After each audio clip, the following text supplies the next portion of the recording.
Don't get me started. Don't get me started. Oh, shut your mouth.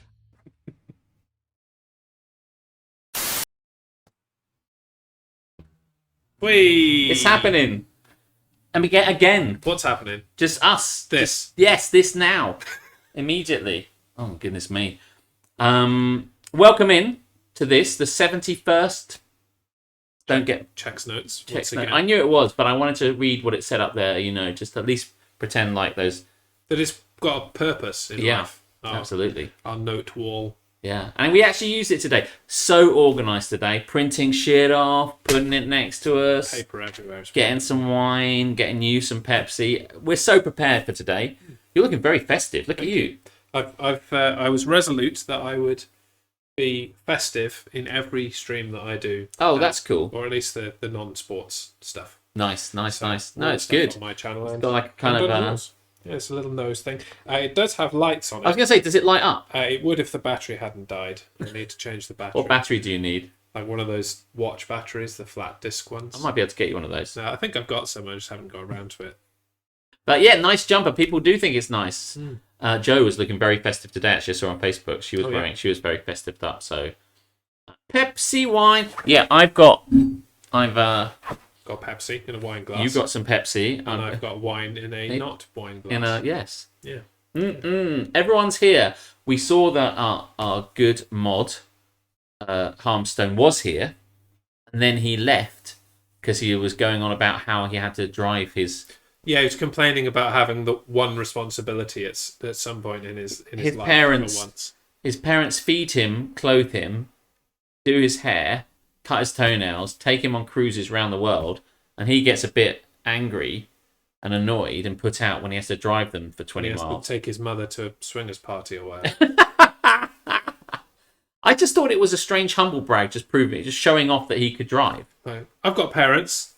I've got a car. Drive them places. Yeah, so I presume that was what it was. Oh, that's interesting. Did that light just went out? It did. Can I just go and investigate that? You can indeed, yeah. It seems like a necessary part of the setup, so it's definitely worth investigating. Yeah, it's very strange, isn't it? Well, I'm going to investigate it all the way back to... What's strange about it is that, like... maybe the fuse has gone or something. Oh, maybe. Now I don't know what to do. Switch on the other light, I guess. Yeah. You're in the dark. I have to say that I didn't expect... that to happen. Yeah, basically. Given that is connected to that, and the TV is plugged into that as well, and the TV... Yeah, I was going to say, that we'd know if there was a power cut generally, because nothing would work. I mean, the laptop would still work. It's on battery, but everything else would die. How strange. Okay, well, I don't know what to say about that. How weird. Yeah. It's not broken. That would be a real shame. That would be shit. It made a difference for about 2 seconds, and then it didn't again. Fine. There you go. It's better when you stand up. You just have to stand up the entire stream. I might go and get the other one. Yeah, you can do that. Just might go and get the other one. Do it. Yeah, I will. Yeah, just like no one expects this shit to happen. No. Just put that one in. Yeah. So welcome in to you carry on to Don't Get Me Lit, episode 71. There will be no lighting in this stream, none whatsoever. It kind of blows my mind that we're on episode 71. Oh, that came on not plugged in. What the actual Did fuck? you find that weird? That was so weird. That came on whilst did everybody else see that?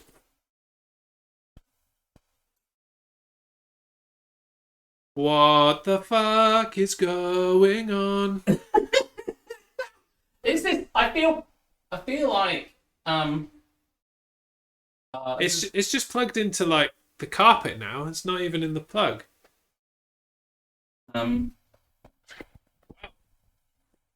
This has got off to a swimming start. Hello, everybody! Thank God you're here. Everyone's here. You're here. I am here. So has Alex broken the lights? I think we were taking the piss out of Harmstone and everything went wrong. I don't think there's a correlation to it necessarily. But we were taking I was saying, ha ha ha, Harmstone, what a dickhead. It is the ghost of Harmstone. Yeah. Fuck you, Harmstone. Man, how did he do that? Leave our lights the fuck alone. Leave our lights alone. It is haunted. It was very weird, but welcoming everybody. Lots of very cool people that I like to see. And Jaeger. And Jaeger, yeah. Jaeger's here. Very good to see Jaeger. I was thinking about Jaeger today. In fact, I think I spied Jaeger in the shop earlier. Oh, yeah. But I was on my way to get some wine and whizzed back here. I bet he stuck a fork in your fuse box. Fucking hell. I think my house would have burned down. Yeah. I'd have noticed the lights weren't working, nor was any of my belongings. Also, he hasn't been here for quite some time. Surely it would have made some kind of impact before now. Playing the long game. Well, I know where I stand now. Yeah, in a shop, apparently. And Alex walks by and doesn't talk to you. I walked past, and I think I saw him and his friend. And I thought about talking to them, and then I didn't. No, I just... Full story, bro. I know, thank you. Wait for the sequel. But in actual fact, I was just getting the fuck out of there, and I needed to leave. Yeah, he had to get back to make sure that I could, get in. Get in. I could Yeah. I'd never think about that. No, I'm always like, I'll wait for Alex to tell me he's home, so that I'm not sat outside. I'm like, I've got a key. You've got a key, and Aletha knocked on the door. Let myself the fuck in. The two people that have keys to my house, I'm like, ooh, this is why I gave you them. That £28 wasted. But yes, James 31 is not here. Good to know. I believe you. Thousands wouldn't. Yeah. When are you not on your way to get wine? Well, I lost a bet to Aletha I lost a football bet to Aletha, so as a result, I had to buy her mulled wine, not this wine, which I wanted anyway because it's delicious. But I am pretty rude. It's true. I can't argue this point. But yes, so also, takes one to know one, as the schoolyard patter goes. People say that in the schoolyard, takes one to know one. I never heard anyone say, "I am rubber, you are glue," but that's meant to be something people said. Yeah. To be fair, both good comebacks. They well, you got me there. I've got no recourse to you. Now, when someone did a fart, did someone say the one who smelt it dealt it? Did they say that? Yeah. Yeah. And then I remember when I was teaching or as a learning support assistant at the time, and one of the kids there said, the one who smelt it dealt it. And then somebody nearby said, the one who rhymed it, crimed it. It wasn't a good school. That was tenuous, but... It was just like, you wouldn't get that at the Harvey Grammar. They'd say the one who did the rhyme did the crime. But suffice to say, it was a terrible comprehensive. Anyway, well, it's easier to knock than to unlock. Another excellent rhyme. That Lisa's got the way this stream is going. She knows how it works. She's turned off the light wherever she is, yeah, and she's rhyming. That's how you do things. She's got a finger on the fuse box, apparently, just for that moment. It was very, very cool. I know you are, but what am I? I am rubber, you are glue, eat my ass. I just that's a classic that'll never die. I thought it was going to be... I've never heard eat my ass. Oh, yeah. Oh, yeah, absolutely. That's a Wolfington special, I have no doubt. I am rubber, you are glue, go fuck yourself. And that's the end. Yeah, I think that would be... There is an actual other line that... Yeah, I think it's, in truth... I can't remember it. What bounces off me sticks to you, I think is the line. I'm not saying it's a good line. In fact, it sounds shit. So like an axe. Is that what they're saying? Yeah, so I am rubber. Yeah. Wait, hang on a minute. I don't really know. I am rubber, you are glue. So if you throw an axe at me, it bounces off me because I'm made of rubber and gets stuck in me. Sticks to you. That sounds like a really bad deal. Yeah. But what I'm saying is... These school kids know what they're fucking doing. What I'm saying effectively is do not bother throwing insults at me because I'm impervious to them, but you will be unprepared for them to fly back at you. That was a very Harvey Grammar explanation. Dig it. Well, I've taken the better part of 35 years to develop it. But anyway, welcome in to this festive because hey man, it's piling through December, as I'm sure you'll be telling us. Penultimate episode of the year. Yeah, and so much other stuff is going to go on, but we should probably be moving along with haps and naps and things that are good and things that are bad. So, because I know you've got something you want to say, and I've got some stuff I want to say. Crossing your fingers to indicate immunity from the lurgy. Oh yeah, that's true. Yeah. Yeah. Can't get ill now. Can't get ill. I've forgotten about that. Yeah. Crossing your fingers. I wonder if anyone did that during the pandemic. Probably not. Just walking around town. I'm not sure it's a thing anymore. I think some things have disappeared. Yes. Some things just don't get done anymore. Yeah. Like people being told to smell the cheese. Did you ever do that? It was Yeah. like someone's like, open the gate. They were like they go like this, and then they go, I open the gate, and you just someone to open the gate, and then you smell the cheese, and you say, smell the cheese, and as they went to smell the cheese, punched them in the face. I think you did, but no one ever was bad enough to do the final bit. So everyone was so wise to it that they never wanted to open. Am I telling people things that open the gate, smell the cheese? Am I just saying madness to you? You are just talking. Please tell me I'm not the only one. I thought Open the gate and smell the fucking cheese. I thought you were gonna do the this thing, and then like open the gate, and then like they somehow did something with their fingers, so there was only one finger left. Oh, I see. Yeah, and they're they'd go kind of like Willy. Yeah, I never worked out how to do that because not me. I always have like apparently 8 willies. When in fact I only have 6. So joke's on me. Lucky you. I know, right? But yeah, here's the. It was like here's the church, here's the steeple. Yeah. Yes. Look inside, and there's all the people. There's all the penises. Yeah. That was shit, wasn't it? But honestly, there was a Duncan will know smell the cheese. Smell the cheese. Smell the cheese. Anyway, I feel we need to move on before we completely lose the plot. I have lost the plot. Before we have some other kind of power cut or something. Something will happen. Let's go quickly at haste and speed into This Is Happening. In a world filled with haps and naps, 2 men have risen above to bring you This Is Happening. Got to open the gate. This is a gate. I don't know if that was clear. My hand is the gate. Right, I was confused. Now that you've explained that That point, is the gate. I'm still confused. And that is the fucking cheese. So, This Is Happening. The segment where we talk about what's good and bad this week. What's happened, what's not, what's hot, what's not. What's shit, what's a hit. I just made that one up. That came out of my fucking mouth. Unbelievable. It's only taken us 71 episodes to actually come up with a cohesive thing to say. The same thing that I could say right now. Aletha comes straight off with it, with a hap. Week off work starting now for the same me. I'm also off for this week. It's a coincidence, I know. It's good. Drop your naps in here, and we will say them out of our mouths back into your ears again. I'm very pleased to have a week off. Actually, I have to say, a hap for Jaeger. Got a new Power Ranger helmet for my display, and it was rather cheap. So not from you then, Jez. It was not from me. No. Okay. Yeah. No, he Black Friday'd it up from one of the massive chain stores that can afford to sell things for nothing. I see. I feel bad for you. Like he's not going local. He's going local. It's like, go fuck yourself, Jez. Yep. I'll go and buy it somewhere else. Well, someone could say a man could have too many Power Rangers helmets.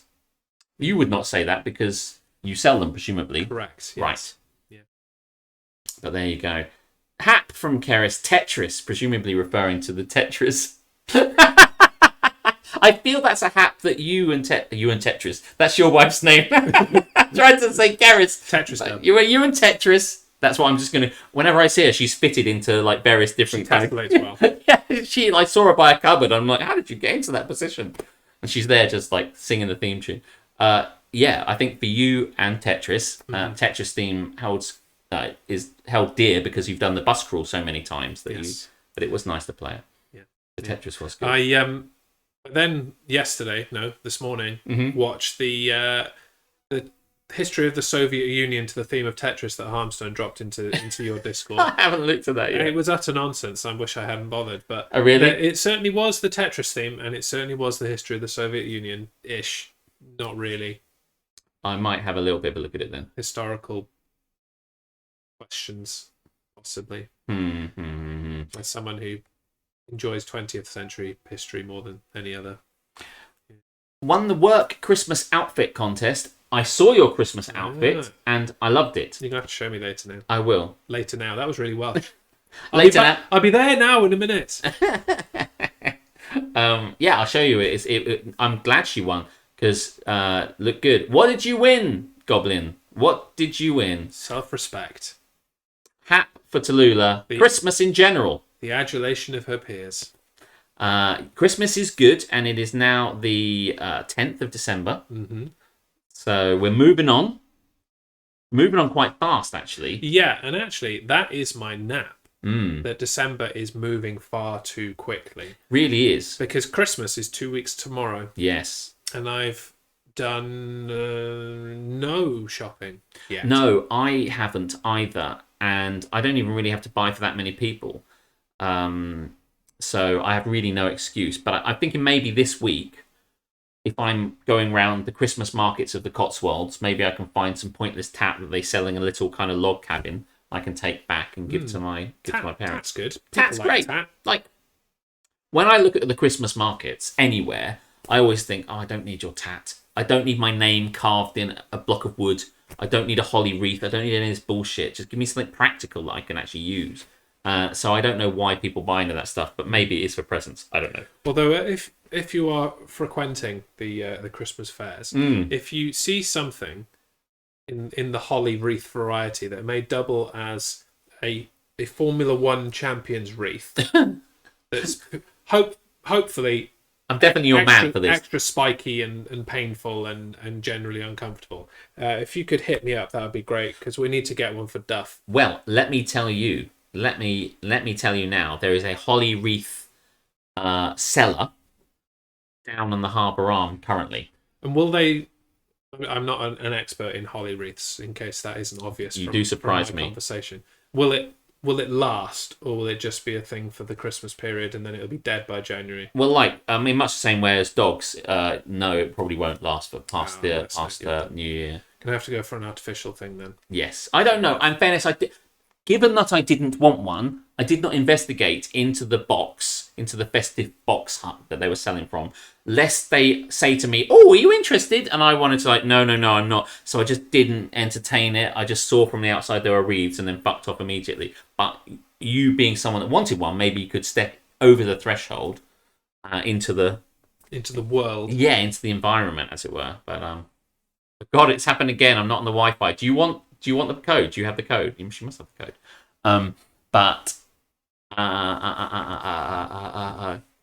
What am I just talking about? I've no idea. But yes, so Christmas markets.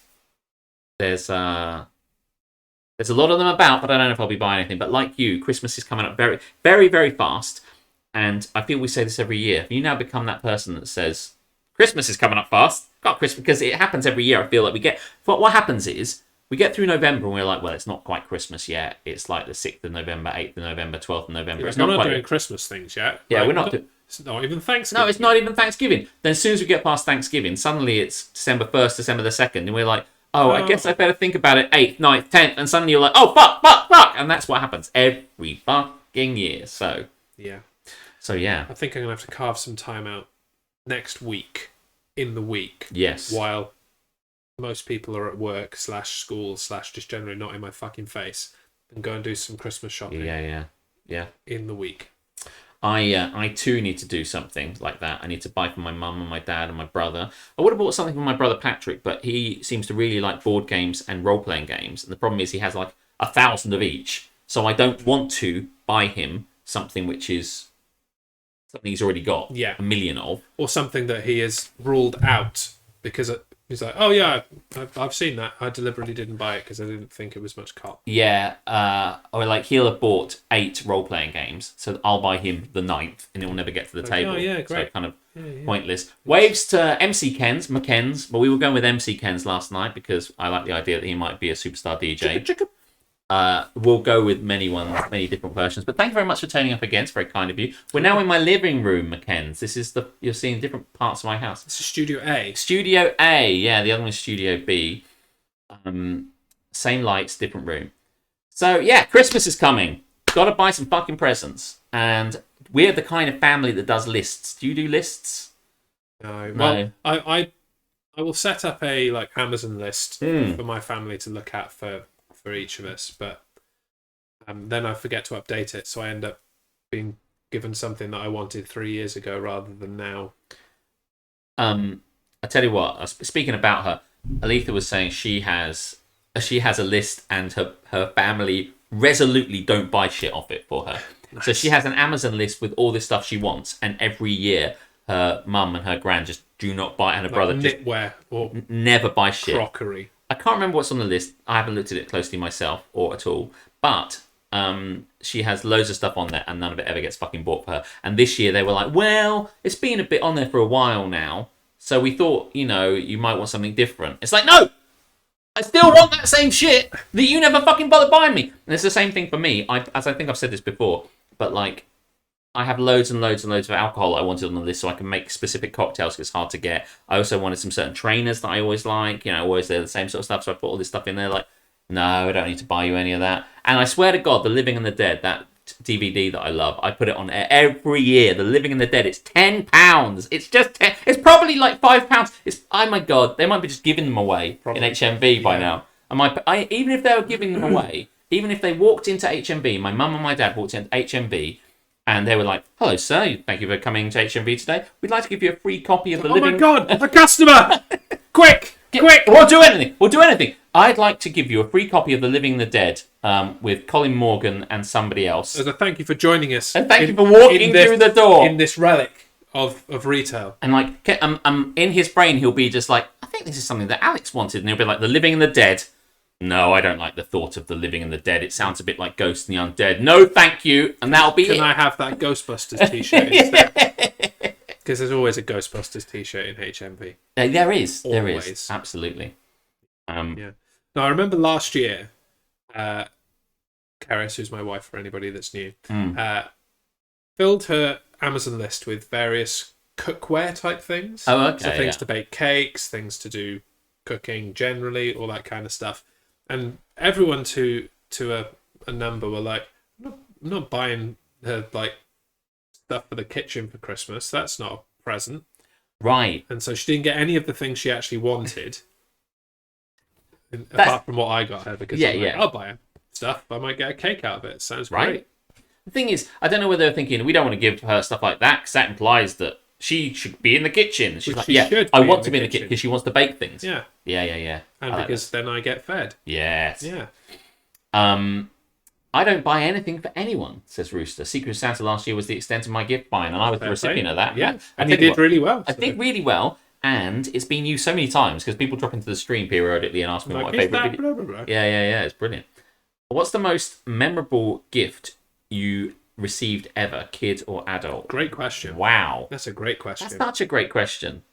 I'll tell you what, as a kid, the most memorable thing I ever got, and I know that it's the most memorable because I always say it, was a snooker table. I was mad about snooker when I was a child. And I had said, like, oh, I'd really like a snooker table. And these things were we weren't super rich, we weren't super poor, but, like, that was totally in the wheelhouse of something all 4 kids could enjoy. And they hid it, and I knew where they'd hidden it, and I looked for it and stuff like that. But, yeah, it's one of these snooker tables that just, you know, kind of, it's a snooker table top that goes on top of your dining table. Yeah. Oh, my God, we played that fucking shit forever. We were like, just, no, you break like this. I've seen, it was Steve Davis's snooker table. Well, not his personal snooker table. He didn't come around and like demand it back, but it was like signed by him. It was so cool. Oh my God, as a kid that was probably my most memorable gift. I think that, and I got the Millennium Falcon, and I also got an X-Wing. Those ones were like classic stuff that I absolutely loved it. Yeah. My friend Smee had one of those tabletop snooker table things, but the room that he had it in, which was just a random like outbuilding that we converted into like a drinking hut when we were 14, but you couldn't find an even place in the room anywhere. So all the time we'd be like, right, break, and then all the balls would go right, well, what's the end of that then? What are we doing now? What's the next game? My most memorable Christmas gift, actually, and to put this into context a little bit, my parents were a little hard up for money when I was growing up, and I always wanted video game consoles, all that kind of stuff, and games and things, and I just generally wanted a PC computer. But one Christmas in the early 90s, so way after it was out and it was a thing, my dad had managed to find an Amstrad Cpc 464, which was the old school kind of PC looking computer games console, Yes. word processor, all that kind of shit. I'm with you. But the games came on cassettes, Mhm. and you had to put them in, and it screeched at you for 25 minutes before the game would load, And then break immediately. and then immediately not work. Yeah. But he'd managed to find one of those with like 400 games. That's incredible. And so I'm That's sat there incredible. on this Christmas opening all of these little bits individually and just overwhelmed by the fact that I've got all this cool shit to do now. Yeah. And so even though it was like old tech and that it like wasn't really the new current thing, Yeah. I was like, this is so hecking cool. And I played it for hours, forever and ever. Yeah. And I still had it all the way up until the point that I took it out of my loft one day, turned it on, and it didn't work. And that was the end You of were that. like, But that's I'd the still end. have it now otherwise. That is, I mean, that is a really good gift. I think, although it wasn't for Christmas, I remember getting an Amiga. There was quite the arms race amongst my friends when we were at home. When I was a kid, we all had a Spectrum. I borrowed my friend's Spectrum Right. just before this Christmas. I think that might have been why. Oh, I had to my throw dad my went down that Spectrum rabbit away, but like, it was just like, stuff has to go. Otherwise, you just hoard everything. But otherwise, I would have maybe I should have kept it, but I got rid of it. But it was just like amongst my friends, competition amongst your childhood friends that lived around the same streets as you. So we had the Sinclair Spectrum, and it's this black little box kind of connect. It's a 48K if anyone gives a shit about that sort of stuff. And we had that and little kind of rubber keys. There's more memory in your glass of wine. Yeah. Yeah, it's so true. And it's so crazy. And we played that stuff. And then one Christmas, they updated it. Like, my parents went and bought the 128K plus 2, which had a little cassette bit that you could put the cassette in. Which was, before that, the other one, you had to have a cassette player connected into it. This one came with a cassette player. We played with that shit forever. And it was amazing. We put on tapes, copying all these tapes. And then one day, my friend got the plus 3, which came with a light gun. So now he was king of the kids, if that's a thing, So now he's got a light gun. It came with a 007 game. He was could play the this light Spectrum game. king. Yeah, he was the Spectrum king. And he lent me a load of his games. And he went, you can't copy them, though, onto because you could just copy tape to tape. You can't copy these because they've got a special thing in them that prevents it from being copied. I'm just telling you now, it did not. I copied every single one of them. And and he was like, right now he's the cool kid.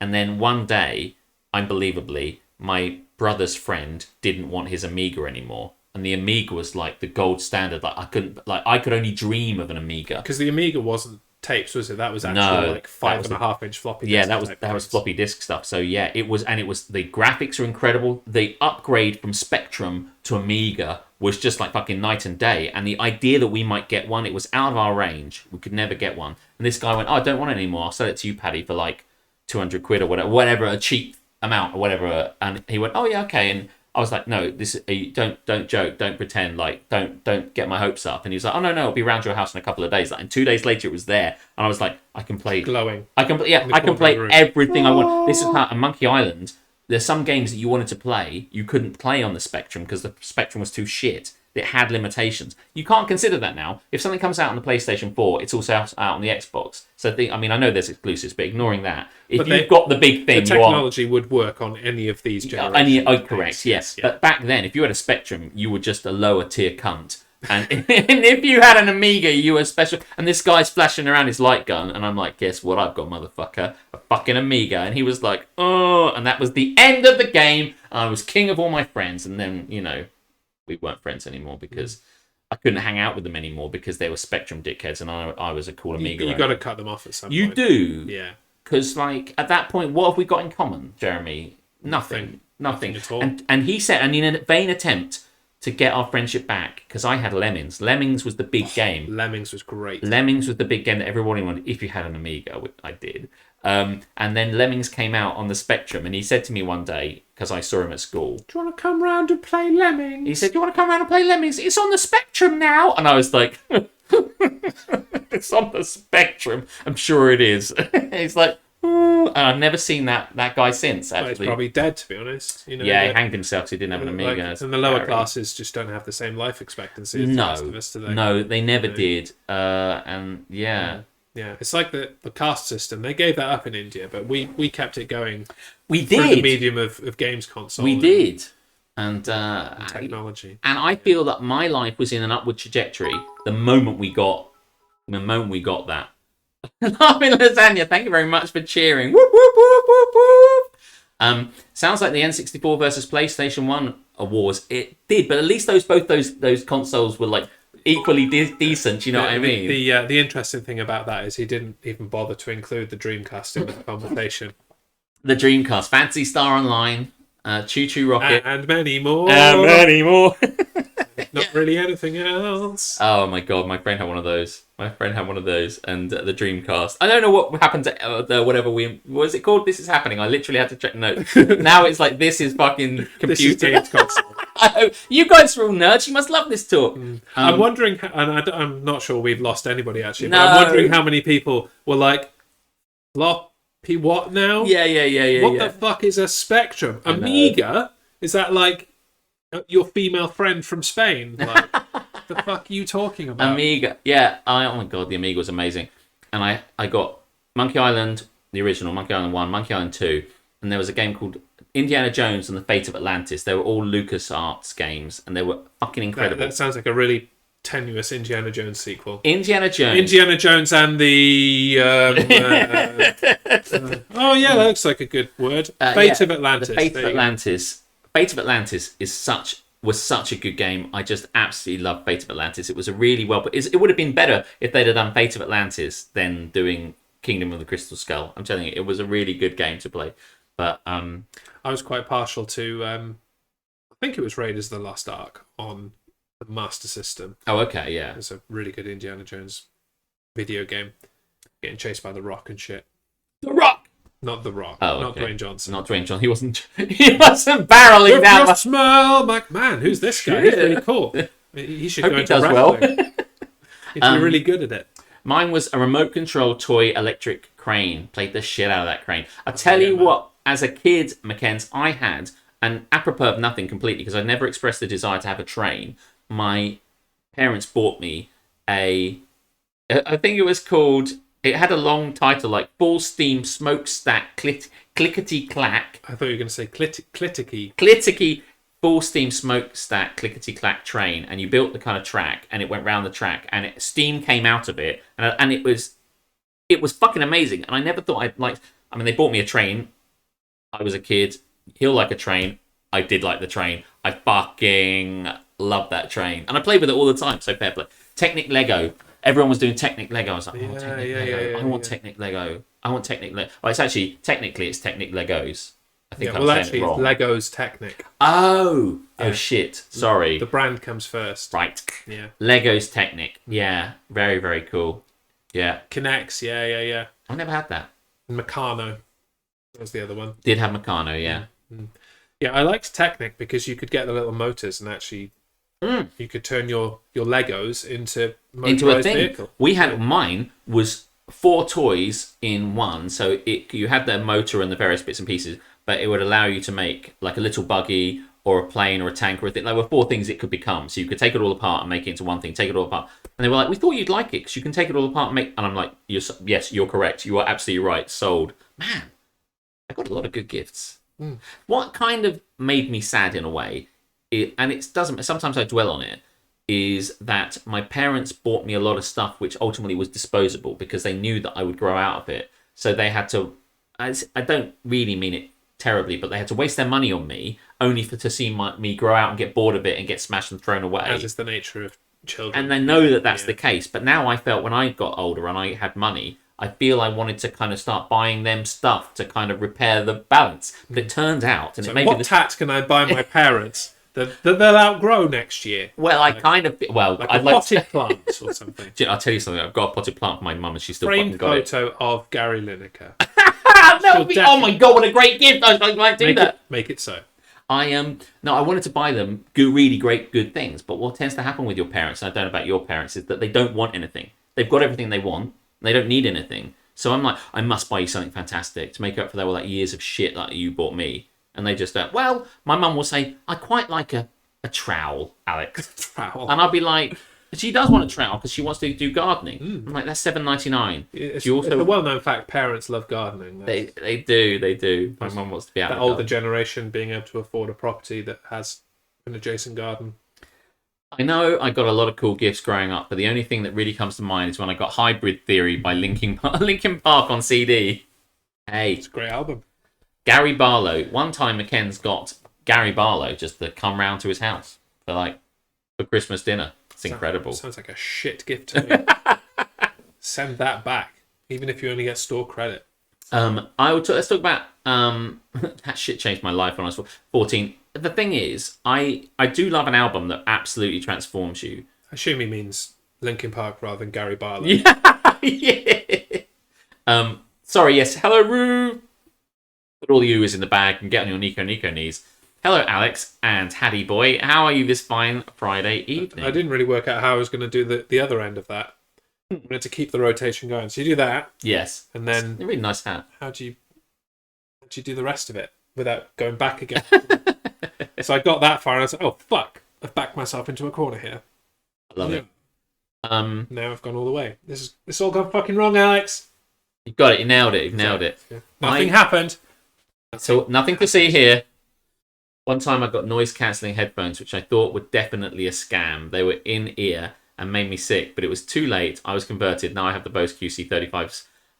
Because of that present, I love them. Maybe my favourite possession. But those Bose QC, they are amazing. They're really, really good. And I've got the Sony MX, poorly named, and they're amazing too. Did you hear that?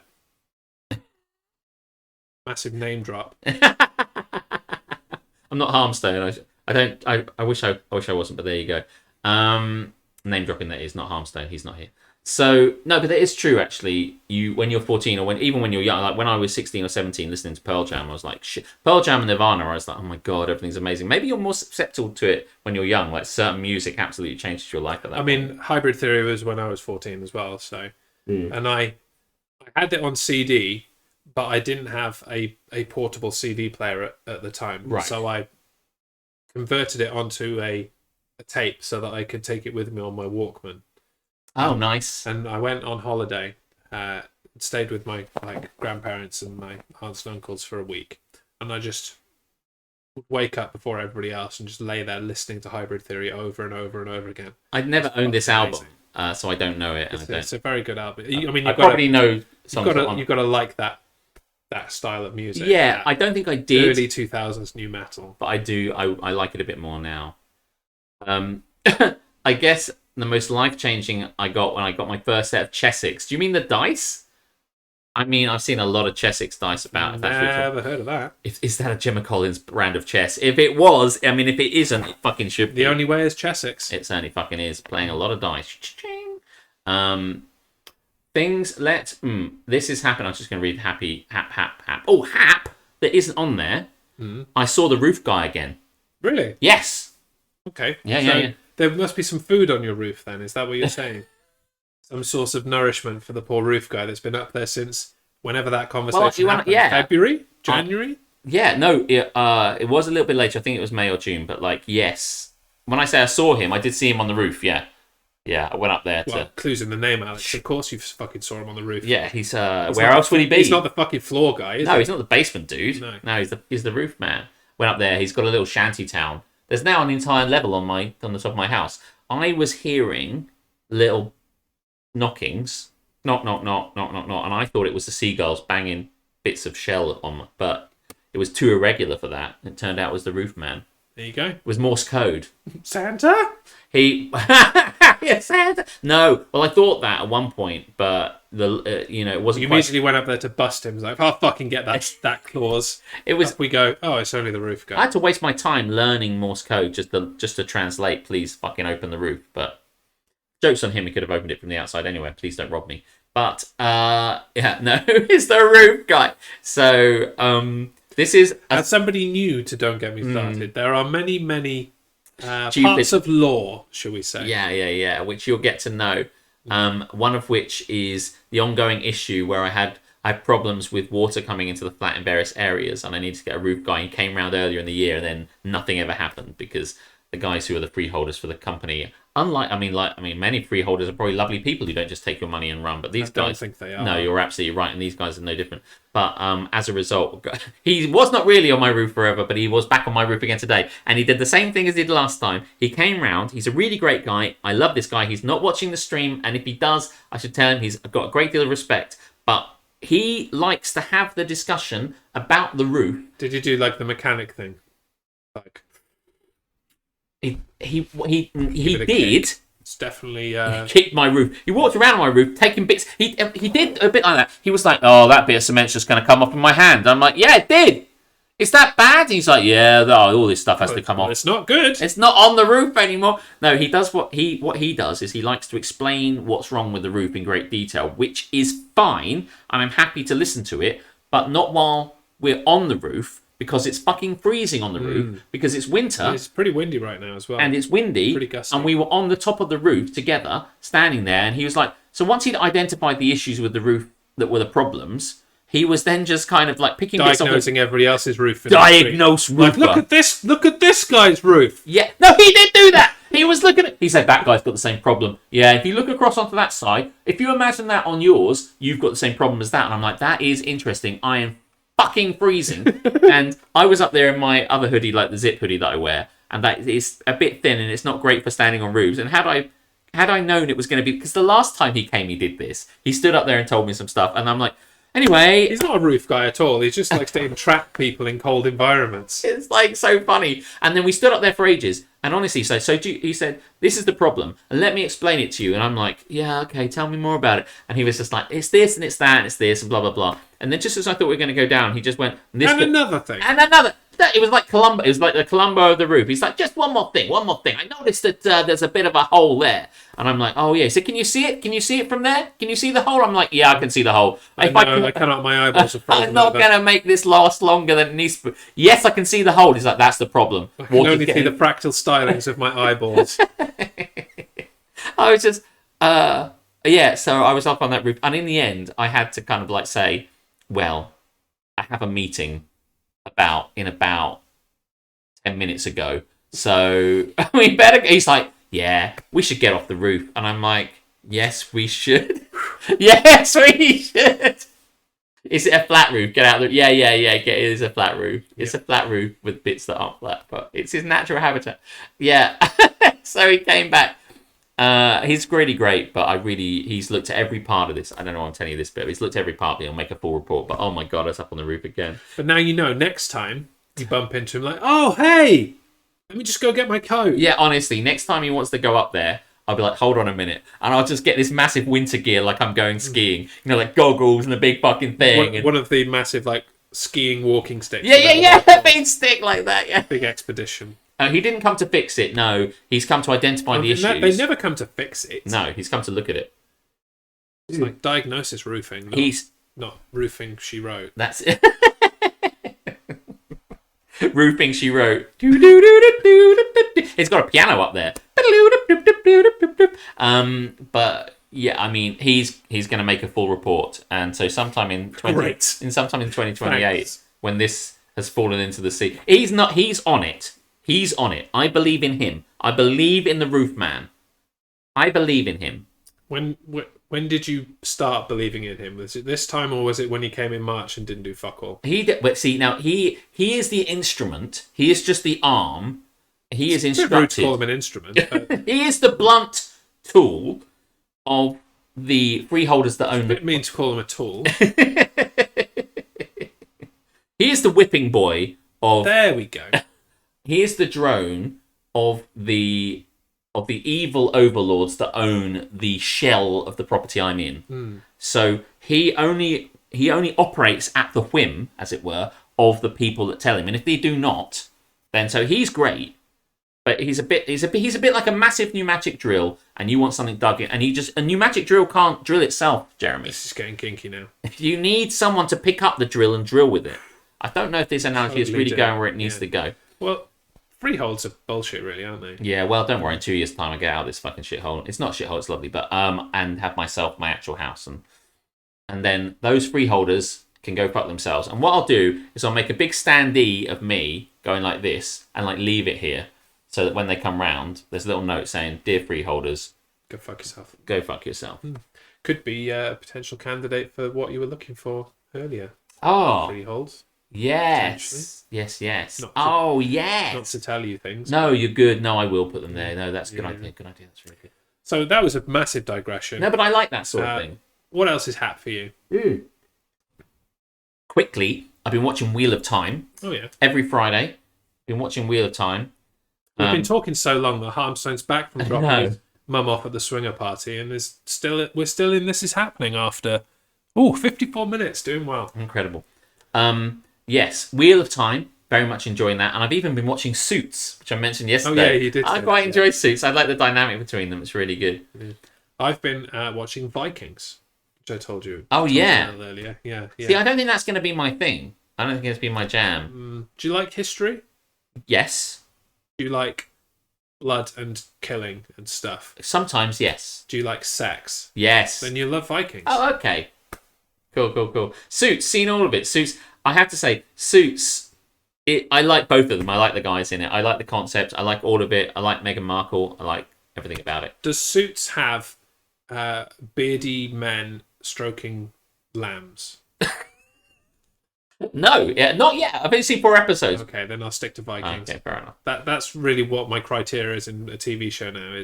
Has it got a beardy man stroking a lamb? No, right, it's not for me. That's the standard. Thank you for your offer, but I will leave this. I'm trying to do the standard, but it actually looks like I'm a beardy man stroking a lamb. That wasn't what I was going for, but there you go. People forgetting they have your phone number. That's me, presumably, that forgot. I mean, I don't think I've recorded him on it, so I mean, I don't know who uses phone I numbers know, right? Because nowadays? everything we did was just done over Discord, so Yeah. it was probably done in case we needed it, but I couldn't remember. It wasn't in my phone. It wasn't. Like I talk didn't to save you- it. I talk to you via phone all the time. I don't think I've ever used your phone No, number. no one Ever. does. We're not so analog anymore, We're in the future now. It's just being a shit. It's been a shit. But now I've got it. Now he sent me a message on WhatsApp. I can now communicate on WhatsApp, but I won't. I'll just send him a message on Discord. Vikings' first episode was a threesome with the monk, right? They tried to have a threesome with the monk, but the monk declined. Wow, this is off to the races already. There was no threesome with the monk because he's a monk and he wasn't unmonked yet. Right. With a monk in the middle, there's some leeway.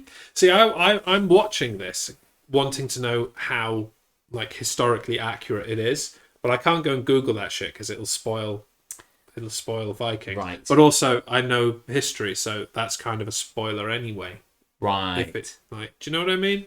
It's a bit difficult. No, James, he's talking about Monkey, the old 80s program. Monkey! That one. Do you ever remember watching that? That's what he's talking about. You probably know. You never watched Monkey. That was a very accurate impression of what Monkey was like. Oh. Monkey magic. It was a guy flying around in a crowd. A cloud. Please, someone tell me they ever watched Monkey. Yeah, I love Monkey. Say, I knew you knew Monkey. I knew you knew Monkey, James. Tripitaka. Yeah. It was like a BBC Two thing. It was so good. It's so good. You know when we were talking earlier about losing people? Yeah. This. Season 6 of The Expanse started today. Now, I have a question, Future Wolfington, and I sense the idea is the impression you got is that you like it because I thought maybe I should watch The Expanse because it looks all sci-fi and I like that sort of shit. But it was on Netflix, and I think it had 2 seasons on Netflix, and now it's on Amazon. Oh, 3, okay. And now it's on Amazon. So I don't know, does that mean they ported the first 3 series onto Amazon and I can start from there, or have I just lost that shit for good and it's No, just it's not part? still How on does it? Netflix. The first 3 are still on Netflix. So do I have to watch that before I watch? Apparently, because that's how TV series work. I know, but because I couldn't find it when I went back to Netflix, I thought maybe. Oh, is it maybe they took it off? So what I'm trying to work out is that would be a real fuck you to Amazon. Whether they see, because I didn't want to press play on Amazon and it goes, it's effectively on season 4 in this situation, or whether they had taken the first 3 off that, Whether ported with bought it. the rights I don't for know. it. Basically, I have no clue. Perhaps Wolfie can answer this So question. should I guess my question is, should I watch The Expanse, and is it acceptable to All start? 6 are on Amazon. Right. So I just start with number 1. Season 1, episode 1, as is tradition. Cool. And watch it. And is it worth it? Then I watched the first episode of The Expanse back when it started, and I did not enjoy it. So I left it. I watched the first 30 seconds of the first episode the other day, and I thought, I've got a feeling it's going to look shit. Oh, start one. I'm sure you will binge it. Well, okay. It was just so fucking slow. Really fucking slow. And it's not like me to give up after an episode, but it was just... Talking about Monkey rather, with James. It was filmed in China with Japanese actors, and the main guy was a comedian. This is all true. It was amazing. It was really crazy, and they flew around. They did like loads of karate and stuff, or like kung fu, whatever. I don't really know the difference in all these martial arts. I think you're both colluding to make this shit up. It does sound like something me and James would do. It really does. It does. I just love it. But don't believe either of you. Battlestar Galactica. Did you enjoy that? Do you mean the original Battlestar, or the more recent one? Because actually, the answer is I didn't enjoy either. No, that's not true. Love the original. I quite enjoyed the original, but the more recent remake, my friends all went mad about. Everybody went mad about it, and I watched the first 6 episodes and went, "Yeah, I get this. It's all right," and then never watched any more. But the more recent remake of Battlestar Galactica was what I would put on in the background to just have noise on while I had sex. Right. Man, some people play like Barry White, but you've got fucking Adama in your left ear. Battlestar Galactica, and when we ran out of Battlestar Galactica, it was the Terminator. Oh, what, Terminator, like a TV series? No. The film. Although the Sarah Connor Chronicles, yes, same time, that as well. But the actual Terminator with Arnie and... Surely that should be like the Sarah Chronicles, because that I can't say Sarah Connor Chronicles. It seems quite hard to say. I just kind of elide those words together. Boom. I mean, nobody really says anything. They just gawk at Summer Glau and move on, really. Oh, is that who plays it? Summer Glau is in, in the Sarah Connor Chronicles. Was she in Firefly? Okay. Yes. Right, okay. Your rhythm must be dramatic. Yeah,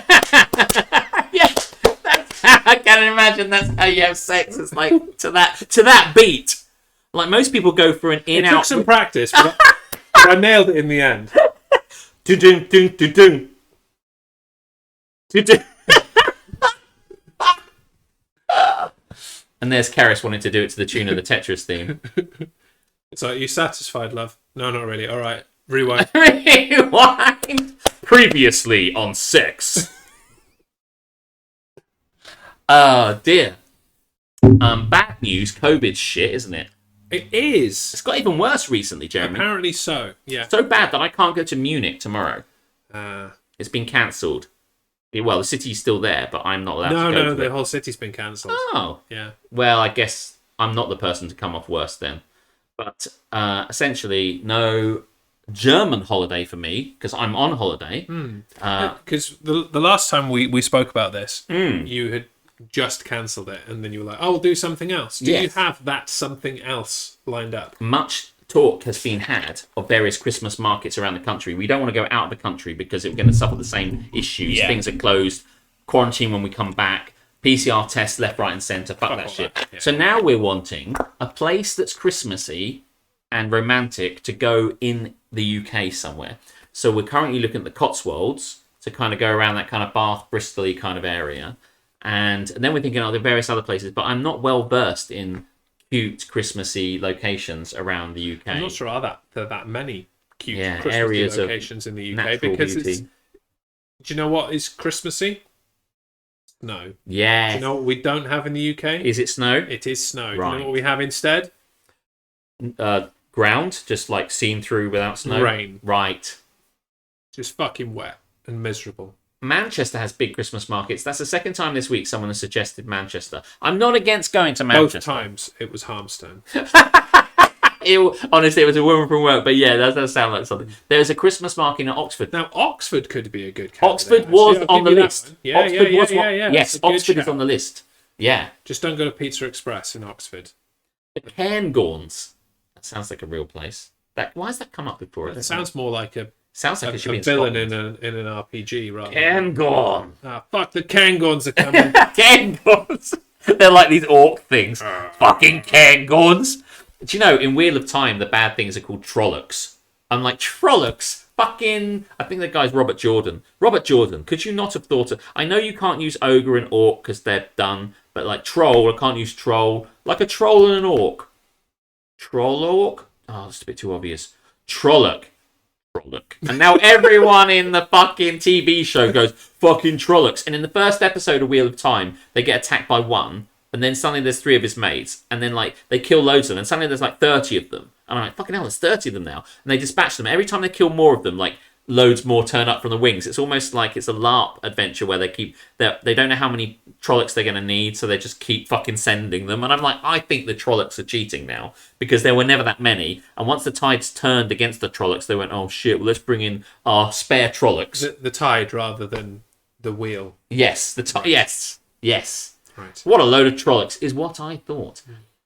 Mountains in Scotland, and let me just pronounce this correctly. Ignore Mausiaslies. It's about. Well, I'm not going up to Scotland, James. Scotland's too far.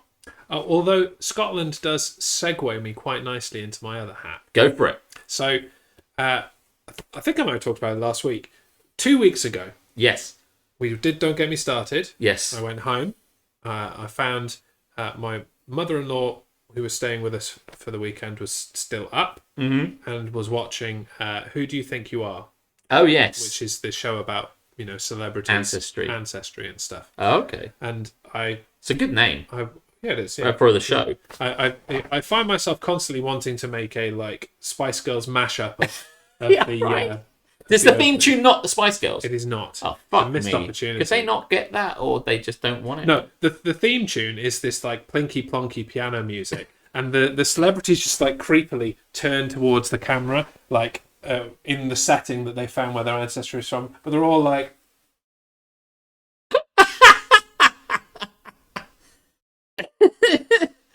Swing it, shake it, move it, make it. Who do you think you are? See, now that's what I think they should. That would be amazing. But so I watched a bit of that. I'd never seen it before, and I've always been somebody that's quite interested in genealogy and my family history and stuff.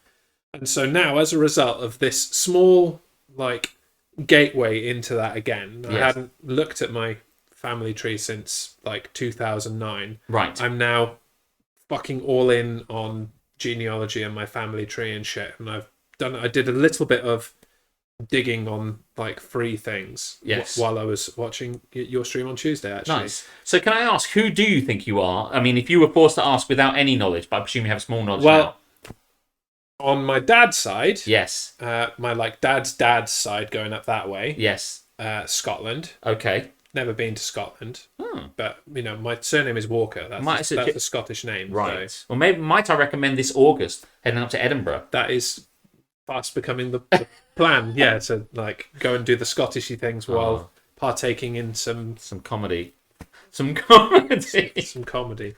Yeah, so that's on my dad's side. Yes, and also on my dad's side, that is potentially Irish, and maybe a bit Romany. All the way up 200 years ago. So that'll be a fucking nightmare to find. And on my mum's side, that's insanely difficult. Oh, really? Because they don't have any records of all that. But I did find something this week. I need to double check it with actual paid ancestry whatever it is, because fucking just gonna pay everything you gotta pay for. I'm just down the hole. I'm gonna be paying for it or asking for it for Christmas or something. But if it's correct, I have managed to trace my mum's line to the 1600s. Wow. Yeah.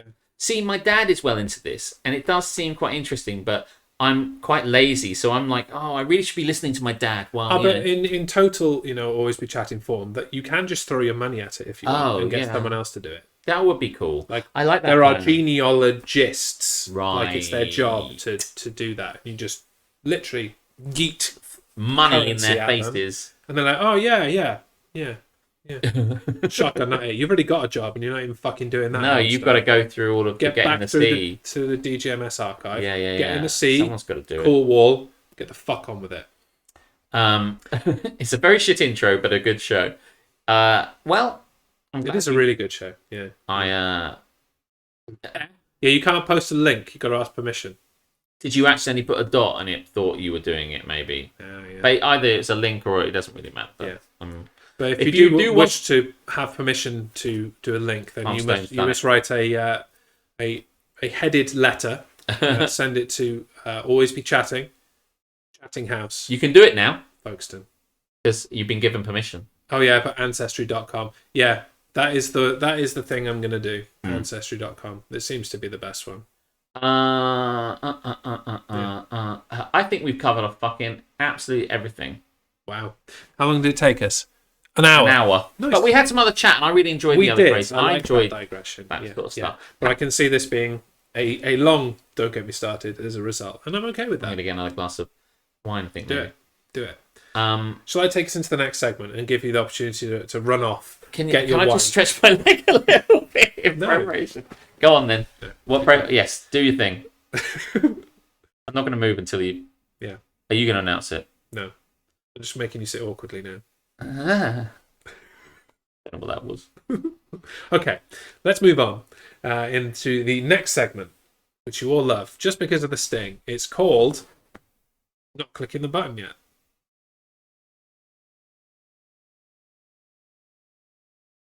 It's called Going Viral.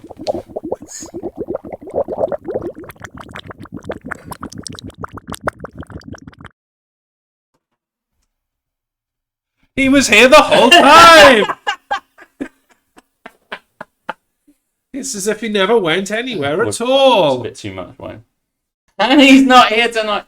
Fail. Look, I mean, I don't know what to say. He didn't get to do his stretches beforehand. I kind of backed him into a corner. I kind of think I might have poured a bit too much. This wine is really nice, and I don't really want to fuck about with it just by sloshing it around like it's £5 wine when it's not. Must be nice. Must be nice, I know. Right, let me just... can I just adjust myself for a minute? I'm not sure that's allowed, actually. Not on Twitch, anyway. It's against terms of service. You don't have to say anything. We'll just quietly judge you. Not £5 wine. Must be nice. Wine and cheese. There's no cheese, unfortunately, today. Right. Sorry. Please take it away. Of course, yeah. So Going Viral, the segment in which we take things that are going viral. The clue's in the name, really. I don't know. Yes. This is one segment I don't need to explain. That is true. You may have seen this because it was posted on Facebook by a mutual friend of ours. But... It's a conversation. Mm-hmm. I pressed the wrong button. Let me get some more. Fucking have he's gone again. He's gone again. Please tell me more. That's the button I want. Right. What's the chat doing? It's all gone wrong. Lights are breaking. Snow is falling. Etc. Sorry, carry on. I'm seeing that. I forgot what I was saying. Oh yeah. So conversations between people. You obviously sometimes listen in on people's conversations. You're like, what the fuck are these people talking about? And why are they so insanely stupid? Thanks to the internet, we get to observe that quite a lot in written form. Internet. And somebody stumbled across a conversation that two people were having, and the topic was tea. Okay. And the best method of brewing a cup of tea. First person, or the initial, the op, if you will. Which one of you was going to tell me that tea tastes different if you put it in hot water? So obviously this is a revelation to this person. Radishant. Great. Puts it in hot water? Yes. Not boiling water? No, they would... It gets better. Your confusion now adds to this. No, the next question came from somebody in much the same mind as you. Why you were putting it in cold water? Yeah. And then somebody else joins in. Boing Frog, I think that says. Yes. And Radish, answer the question, Radish. Like, this person is in now. They need to know, were they brewing their tea in cold water? And the answer is, yeah. I thought for like 5 years that people put it in hot water to speed up the teaification process. Didn't realise there was an actual reason. Is this a troll? Are they putting the tea in troll? I don't know, because then Boing Frog comes back in. It's like, you think I have the patience to boil water? What the fuck? So Boing Frog obviously doesn't use hot water to brew a tea either. Like, but no, they're actually taking the piss. You don't have the patience to microwave water for 3 minutes? Do you see any problem with that? Hey, listen. You don't have the patience to microwave water for 3 minutes? That seems like a long fucking time to microwave for, frankly, but... I mean, I think that the thing is, and another person here, Cats and Raincoats, Good name. another great name, jumps in. Why are you putting it in the microwave to boil it? Fucking Like, just question after question, and people are just sat here observing this chaos ensue, absolutely watching it. Is this person it can't be real. I don't think they are. They They seriously didn't. They've been what? They've been put all this time just put in tea bag, cold water. stir it around. Yeah. And the only reason you heated it up was to make it infuse faster. Yeah. Oh, fuck off. No one knows. It's a hot drink. You come into this world, you come out of the womb knowing what tea is. If you're British, anyway. You don't know about mortality and various other extreme concepts, but you know that tea is hot. This is such bullshit. This whole thing's very American. Cats and Raincoats is back again. It takes less than a minute. Yeah. Like, bestie, is your stovetop powered by the fucking sun? How long does it take you to boil a cup of water on the stove? On the stove? Yeah. So somebody else has jumped in. This Boing Frog added, doesn't even bother using the microwave or a kettle. Just puts water in a cup and puts it on his stove. Water in a cup and puts it on his stove. Oh, fuck off! And so now, incredulous, Cats Stick in the Raincoats mug on the stove. he's trying to explain how they do that. Like, just stick the mug on top of the stove on medium heat, and it boils in 2 minutes. Less than that if you use a saucepan. And Boing Frog's crying. You put the whole mug on the stove on medium heat. Your stove is enchanted. I know less every day, And then right? finally, I think that says Pidoop. Can't read it properly. Just pipes in. Every single person in this post is a fucking lunatic. And they're not wrong. They're not wrong. But it gets better. There's more? There is more. And this is where I hand you this piece of paper. Oh, do I have to read this? Are we doing some roleplay? We're going to read it together. Oh, I love it! Because somebody else piped in and said, "Hey, I feel like I've just stumbled in to an old Shakespearean argument," and so that person rewrote it in the form of Shakespeare. So we're going to perform this piece of art. Oh, I love it. I want to do this. There are 4 characters. Okay. We'll need 2 each. So Okay. There's Radishant, Yes, the original. Mothman Misato, Okay. Boing Frog, Yes. and Cats and Raincoats. So there's 4. Yeah, So we need to take 2 each. that's right.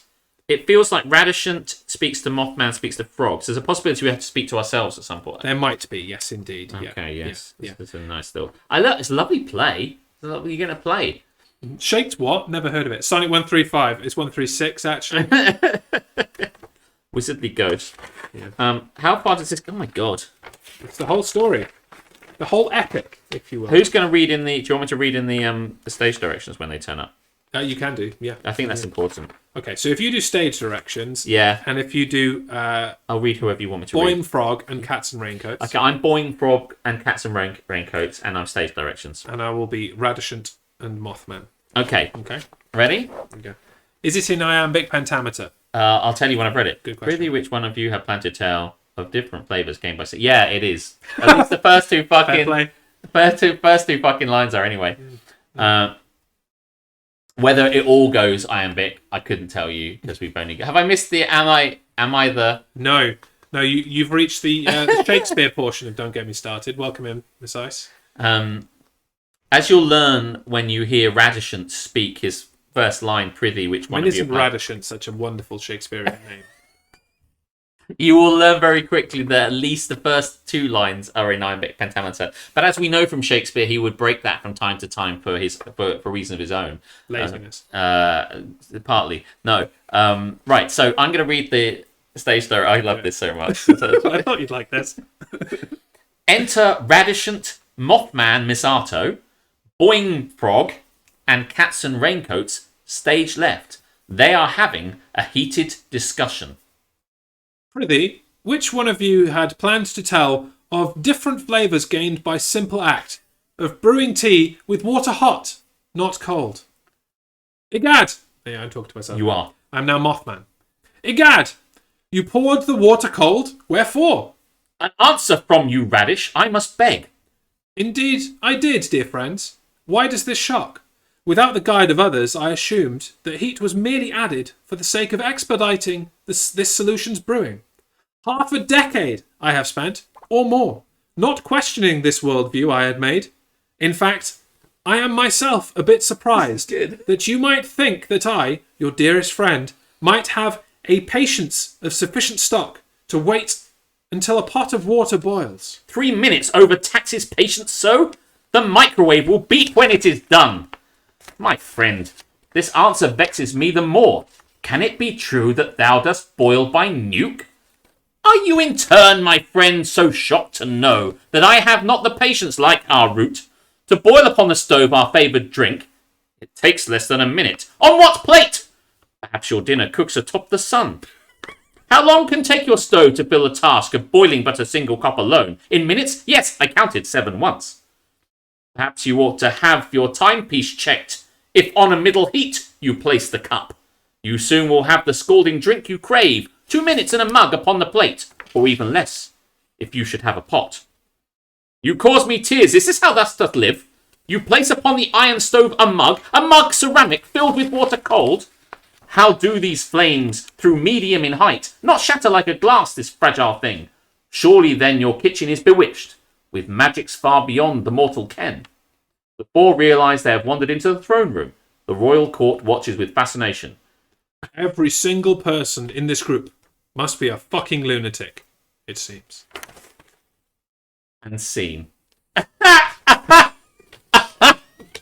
I love this so much. I thought you might.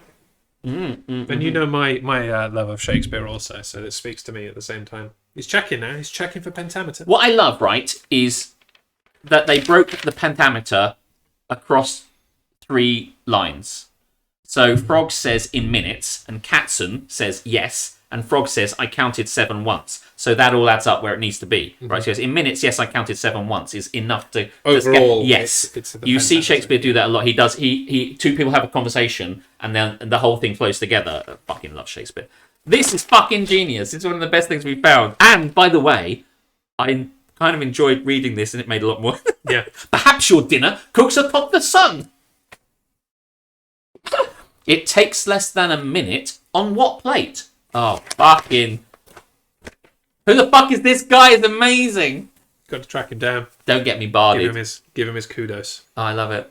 I really enjoyed that. I realised I got more of that in the end because it didn't give you any more lines. It didn't matter.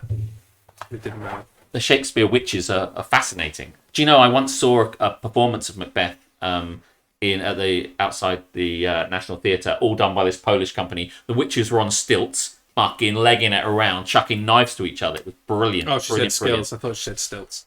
I thought Goblin had once again preemptively jumped in with amazing the interesting thing. It's But a wonderful performance. She said skills. Never mind.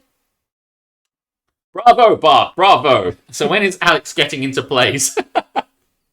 We should really try that. Yeah. Another place we might go for our holiday is Stratford upon Avon, because in that sort of area, obviously they do a Christmas market. So I've heard they do. I keep thinking I'm going to do it. I keep wanting to break into. they do a Christmas market. I have heard, but unfortunately, they'll say that, but only for 4 days and then no more. So that's the problem I have found, is that I won't be there when it's around. Chatford upon Avon. Well played. Chapman upon Avon. Yeah, but I do want to go there. That is where the theatre is. Actually, I think there is a theatre there. But if you want to see the Globe, you can go to the South Bank and go and watch it. Yeah. No, that is where the theatre is, where Shakespeare played. Stratford is famous for where he wrote the bulk of his work, where he lived lived when he wasn't in London, and where his family lived. So where he went to school. And then he went into London when he became part of the players and all that sort of bit. That's where the money was. Yeah. And the people. So if you want to sit, I mean, I've been to the Globe. It's really, really good. If you get an opportunity to go, do go. Because it's a real experience to sit in that sort of I whole would thing. like to. I dig it. But, yes, you can write us plays of your random encounter in the future. We do actually have to write a play for the LARP we're in.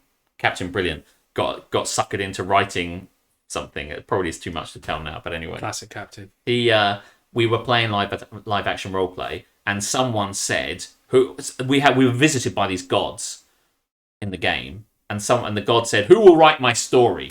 And there was a hush upon the room because everyone thought, "What the fuck, me? I don't want to fucking bother writing some shit. That means I have to sit around in my own effort. time." Yeah, sounds like effort.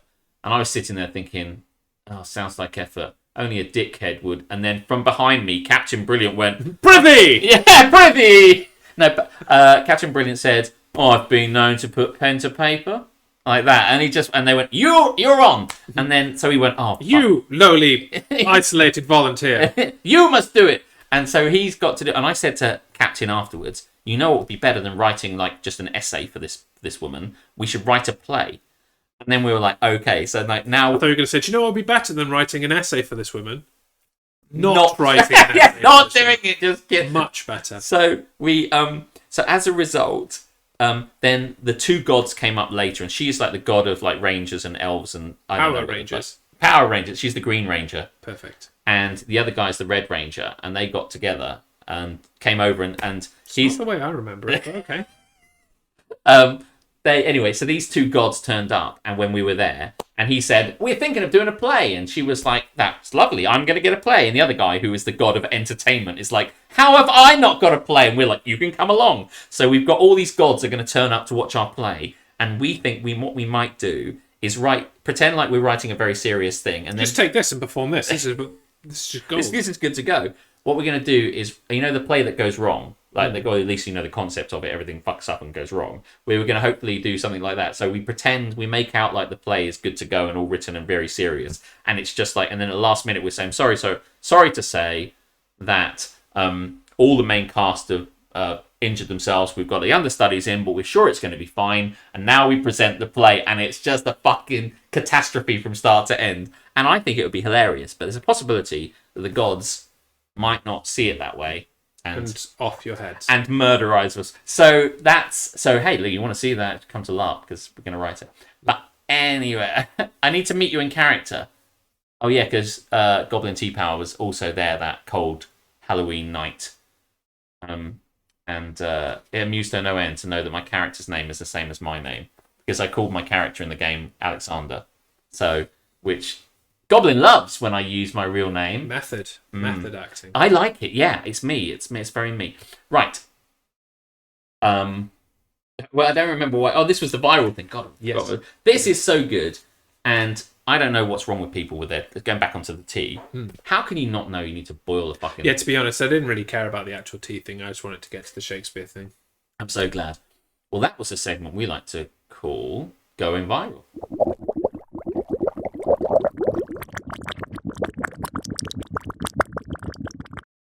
Three rounds of squelches in one day, you lucky, lucky people. You lucky people. I was appalled, I know you were, Joe. Our drama society did a show where the two narrators practices for different shows. Oh, I like that. That's a good idea. The troupe is together. Yeah. Half of it is preparing for Macbeth. The other half is preparing for King Lear, and they're both then trying to rehearse each of their plays together. Oh wow! Oh, yeah, that sounds cool. You probably have to have some kind of knowledge of the plays to get the joke. Then, though, yes, I think you would. But the concept sounds fun, at least to me, not to him apparently. No, I wasn't. I didn't understand it, but I do now. I think. Dagger, good. Daughters, good. Are you doing that in a joke? Good. And then the actors had to work around what the narrators were saying. Oh, I think I see even more. Like the two narrators practicing for different shows. The narrators are doing. They have to then respond, which is pretty cool. Improv-y, yeah. Okay, well, this is amazing. I'm really enjoying this. Where should we go now? I feel like we've got things that... Well, we've got one thing that fucked up. Boy, did it fuck up, apparently. I think we should go here first and then go Yeah, there. yeah. Let's do that. Go on. Okay. Next, then, we'll move swiftly on. We've had too many feel-good moments so far on this stream. Yes. And there are still some things that are fucking us off. So we will put them in the fucking sea. Won't you come with me? Gonna eat it in the sea. Won't you come with me? Gonna throw it in with glee. If you really, really hate it and you love to desecrate it, won't you come along with me and put it in the sea? Yes, Get in the Sea, the segment where everything offends my eye and we wish to pluck it out, which is more Shakespeare, and throw it in the fucking sea. So if we don't like something, we dismiss it into the watery depths, which is what we're going to do now. But we also invite you to kind of come up with things that you might want to put in the sea, and then we ratify it if we like the sound of it, basically. Yeah. We don't ratify very much. No. So it's got to be primo sea material if you want to put it in the sea. Or SEMO. Missed an opportunity. The The Daily Mail, hereby ratified. That wasn't difficult. bonk. Yeah. The water that comes into Alex's flat. Yeah, that can go into the sea from whence it came.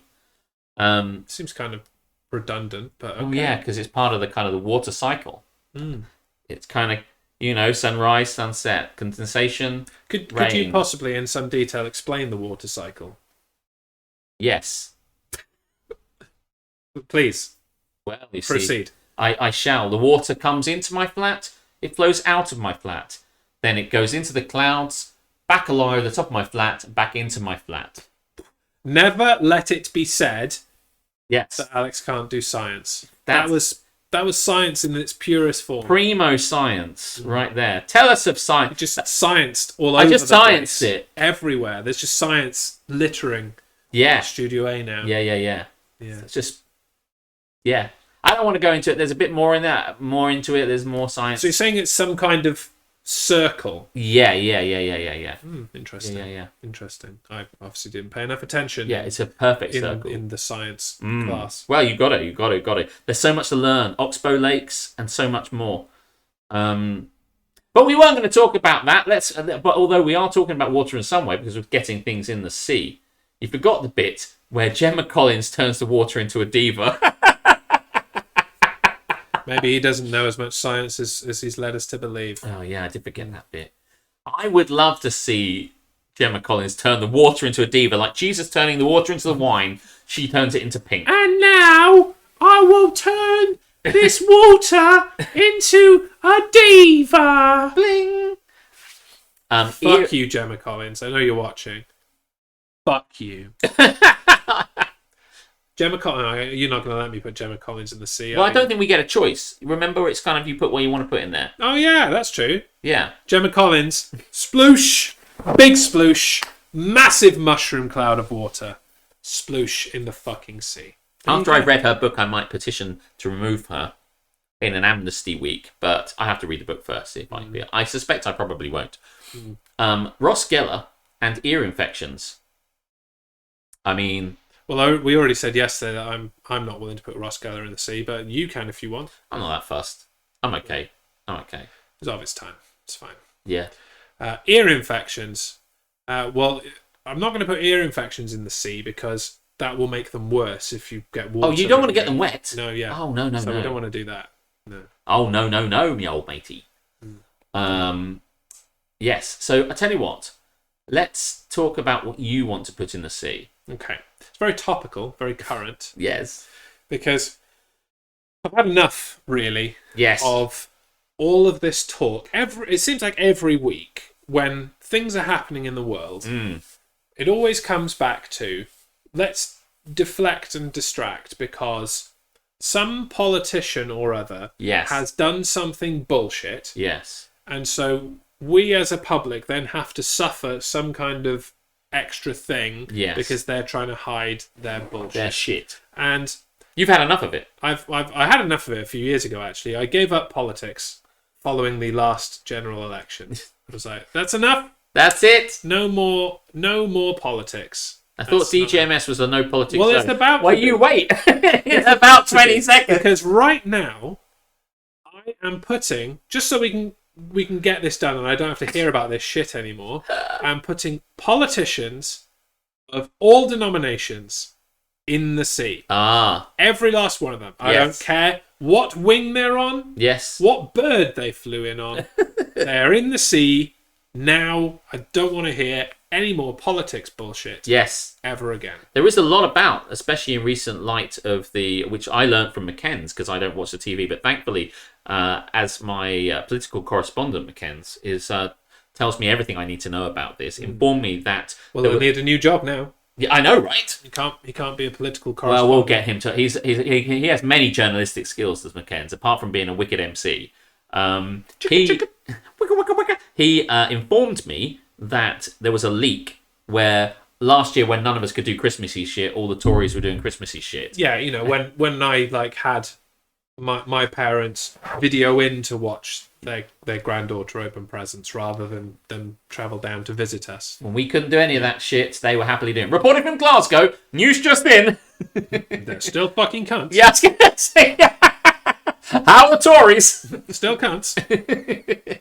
Party invites in the post. So yes, I think we've had enough of them. Not of the TV series Politician with Ben Platt, which is really good, but politicians, actual politicians. Yeah, and it's a good job I've already watched The West Wing because I thoroughly enjoyed that, and Yes. I wouldn't be able to watch it with politicians. We like our politicians here in Scotland. Do you know what I said earlier? You're wrong though. What I said earlier was like back in the 80s when we thought they were sleazy and slimy and horrible, none of us liked them, people like Michael Portillo. And I was saying, oh my God, Michael Portillo looks all right now.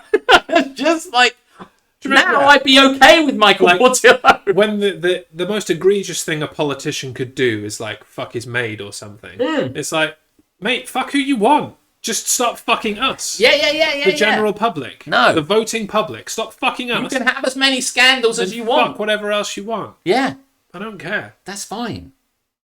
They were okay. Well, they weren't okay. They were okay when all they were doing was fucking each other. Once it came to the country, oh my God. Anyway, no politics because the politicians have all gone in the sea. Sploosh. That is it. Done. Signed, sealed, delivered. They're yours, Armstone. Have fun. And if And that one politician that you liked is now in the sea, I'm sorry. Shouldn't be a politician. It's for the greater good. Yes, indeed. Thanks, fuckers. Oh no, says Joe. It should be explained that Goblin T-Power and MJ Harmstone are in the sea as well. Yes. Various things. We lament democracy. It's gone now. Well, politicians lament democracy. That's the problem. Yes, yeah. That's a whole other thing, though, that we don't need to bother with anymore. But Because they're all in the sea. Yes, they are in the sea. yeah. Now. Along with Godzilla, Until Dawn, Michael Gove. Michael Gove, thank God, Michael. I fucking hate Gove. What a cunt. Hi, Alex and Jez. How have you both been? We'll try and catch up. I'll catch you up on it right now. We don't like politicians and they've gone in the sea. And I love an Amiga. Remember when the biggest scandal was the pig's head? Mate, remember when the biggest scandal was how a guy couldn't eat a bacon sandwich? Like, fuck off. Like, there were bigger like, I think Awena Curry had an affair with John Major. And, like, that was, like, a massive breaking fucking news. And I'm like... And back then, when we had nothing better, and when there was no internet, no social media, this was a big fucking deal. And now there's like the world has got all the scandals and they want. They need some, and they've got an appetite for something greater. But yeah, remember when all this other shit? Oh, I wish it was the case. I wish it was the case. When Obama wore a tan-coloured suit, that was breaking news. Yeah. Yes. Does the royal family count? They are not politicians. No, because they are apolitical. They are stringently apolitical. No, so the royal family are not in the sea. No. And I have no plans to put them in the sea. I don't either. I have no real... I'm perfectly on board with the royal family. I have no love of them, necessarily. I hated them, but I guess I'm ambivalent. I love what they do for tourism. Yeah, I love that too. I mean, I think people would still come to those And if things, there was no royal even if family, they weren't in them. But I would not be able to watch The Crown on Netflix, and I love watching The Crown on Netflix. So, right. So, losing the name. Also, Edwina Curry caused the egg scandal. Yes, she did. There was an egg. There's a whole salmonella scandal. Oh right. Basically, that's going back some. But yes, it was Invasion McMikey. No, remembers it well. Was it Mahari Black tweeting Maths is shite was a high point, along with Ed Balls. When Ed Balls tweeted his own name. Yeah. Ed Balls tweeted Ed Balls is fucking brilliant. Harry is cool. I like Harry. And I'm watching Suits, so I love Meghan Markle. I liked her already. I approve of the royals in principle, but fuck me, someone needs to get Andrew in order. I just don't understand Andrew. I just don't know what the fuck is going on in Andrew's head when he kind of like he kept going out to see Epstein, and then when it was revealed that like this guy was for all the things that Epstein was revealed to be doing, he went out one more time, and I'm like, someone needs to fucking put that guy on a leash. It's just like it got to something when fucking was it Prince Philip wasn't the most suspect one in the fucking family. Yeah. When Andrew was giving Prince Philip a run for his money, you knew you were in fucking trouble. But oh my god, so just it's incredible. But anyway, hello kids, hello Ashley, welcome in. Hello. But yeah, someone needs to get Andrew in order. Christ! I don't. You're fucking. Oh my god, you're such a high profile royal. What are you doing? I thought you were going to say you're fucking children. Yeah, well, yeah, and all of that shit as well. Fucking hell, Andrew. Do you have anything you'd like to put in the sea? I don't think anything's going to top this. I do, because you led me into it earlier, and I agree. Oh yes, of course. Yes. I should probably. Given I have lived in a lot of places and I've had a lot of landlords. Now, I do not have a landlord now because I own this flat. But the problem with owning a flat is that you are beholden to the freehold because I own the lease. This is why I joined into Don't Get Me Started, to hear about fucking mortgages and leaseholds and freeholds and all that sort of shit. It's important shit. Strap yourself in. But I don't own the shell of the house, the outside of the house, the bricks and mortar of the house are owned by a freehold company. We had an old freehold company, and then someone else new took over, charged us more money, and did less fucking work. So what I've discovered is that generally landlords are shit. Yeah. And on this one, the landlord of the shape of the building, as it were, is total shit. And they are charging us more money, which has not been proven why they need to do that. It was just like, well, we'll put it all up. I mean, the whole concept of a freehold is utter bullshit because, like, the actual contents of the house are owned by many individual people. Yes. And so there is just this person who is like, yeah, you know, all of those things that you all own, I also own it for no explicable reason. Yeah. Well, so now they own the kind of like the land around it. But the bottom line is then they need to do things. And do you know the buzzer that you've never been able to buzz yourself into the flat? Because in all the time I've been here, for 2 years, now longer than that, so 2.5 years, neither these freeholders or the ones before have ever worked that shit out. And the guy who looked into it and reported back to the guys, and they were like, well, we just won't do anything about it. So I constantly now have to be in a situation where I email, and then they respond to one of the points, and I go, thank you very much for responding to point 1. Now, how about points 2, 3, 4, 5, 6, 7, and 8? And then they go, oh, okay, well, points 1 and 2. So I get like blood out of a fucking stone. So, I mean, they haven't even insulated your pigeonhole for when Just Eat put Burger King in it. I know, right?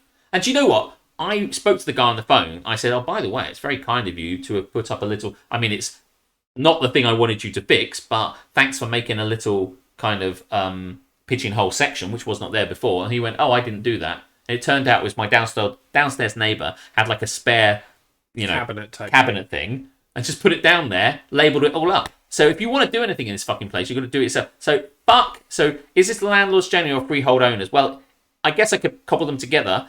I'd be happy to, but if I can say landlords and freeholders together, I don't know quite how because they're not all the same, but I would happily put them all in the fucking sea. You can put 2 things in the sea? Yeah, I can put 2 things in the sea. Fucking landlords they're such bullshit, guys. They're so full of bullshit. They never do what you want. They never turn up. Either they take all your money, happy to take all your money and put loads of money into a pot. What they think is that once that's money there, they don't have to do any more work. It's a racket, though. It's a massive racket. Also, because there's no real... Sometimes I remember when... There's no accountability. This is it. There's no accountability. And what I will say about this is my friend... my friend Richard Plummer, was in a place that was kind of underground. It was up near the Leith. I remember. And it was a series of underground kind of like cabin-y bits that have been... And it was bullshit, if I remember. Oh, it was. And I'll say it was bullshit. Yeah. It was all these kind of beautiful underground flats. Paddy Power C. There you go. That was easy. They looked really, really cool. A bit like chambers, a bit like underground areas, and they'd all been remodeled beautifully. So yes, you're below the road level, Oh, really beautifully decorated. But the problem with it being under the ground is that they had an issue with damp because you're ultimately sub-ground. So they had a problem with the damp, and it got all these kind of mites and mold and bugs and shit that were attracted to the mold and the damp and the damp and the bugs and all this sort of shit. So they complained to their letting agent, who didn't give a shit. Mm-hmm. They've already had their admin fee. They got their money. They didn't give a shit. And whilst they are regulating this sort of thing, they didn't give a shit. So they got these people round to look at it, and then they said, "Oh, we don't want anything to do this. It's your fault anyway." And then they said, because of all the aquariums you own, that's the reason it's damp down there, because you have all these aquariums. And Richard didn't own... Nice try, motherfuckers. But they didn't own any aquariums. So, like, they were terrariums, right? They were like, well, cages for... I think she owned rats. Rodents, she kept rats. But, like, they were like, because rats of all... notoriously live in water. So they were like, because you have all the aquariums... So they just out and out lied. And then what happened was, so then it went to the ombudsman, and he put all this stuff in there about the ombudsman and what was going on. And then the letting agents missed the window to get their stuff in time, so they backdated an email, copied and pasted over to say that, like, so the email was the right date, and basically falsified the email to prove that they had sent it at the right date. That'll end well. And it found in favour of them. Aquariums as opposed to fish tanks. Yeah, the whole fucking building. Yeah. Oh, God, I hate fucking these guys, man. And then I'm not going to name. It's because I think that's probably a bad name. I'm not going to name the company, but it is a letting agent in Folkestone, and I met one of the people that worked or ran it or used to run it, and I was like, I think in front of them I didn't know. The person I was with said the name of them, and I said the name of them. Those guys, fucking hopeless, shyster, shit, crap, and they. Oh, not knowing which one it was, do they somewhat share a name with the Sooty show in which he ran a shop and drove around in a van? I'm trying to work out what it is, but no, I don't. Ho, it's Sooty and Co. Everybody say hello! I didn't know that, but no, it isn't. No. Okay.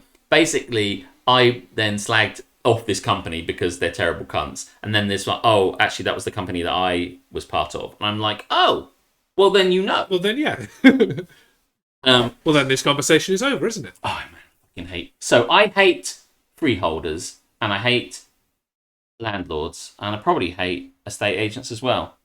In fact, the whole property can sink into the sea, much like my flat will. So fuck me and fuck them too. So I feel that has been... That's several things in the sea. Do you not have to say... I snuck in a few extra things that were suggested as they came as well. The more stuff you put in the sea, the more I'd like to get out. Well, petition. If you can get 100 signatures, we will consider your petition. I don't know. I'll say, maybe even if you got like some... maybe there's like a thing that if you can get 10 people in the stream to say... God, you're an easy mark, aren't you? I know, but like it's more... Then you see what... Then, it's chat. Chat. I don't know. But can we put some fish in the sea? There are already fish in the sea. The things that were already in the sea are already in the sea. I'm just saying for Joe. I'm just saying for Joe, maybe like 10 signatures gets out of the sea, but Harmstone, I mean, 1,000. Oh dear.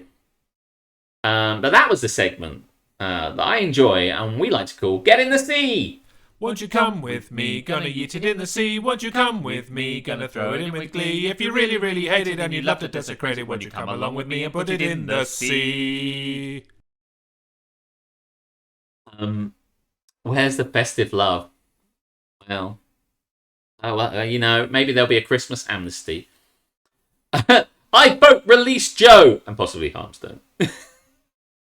Gemma made it to shore. She didn't. Not a chance. Sunk immediately. Setting up the new toy I got. Oh, well. Because sharing. Ashley bought a Twitch. A Switch. I was getting confused. Well, no, Jim bought the entire Twitch.tv. She bought Twitch. She bought a Switch. Fix the fucking platform. Yeah, maybe. Yeah, she bought a Switch, an Animal Crossing.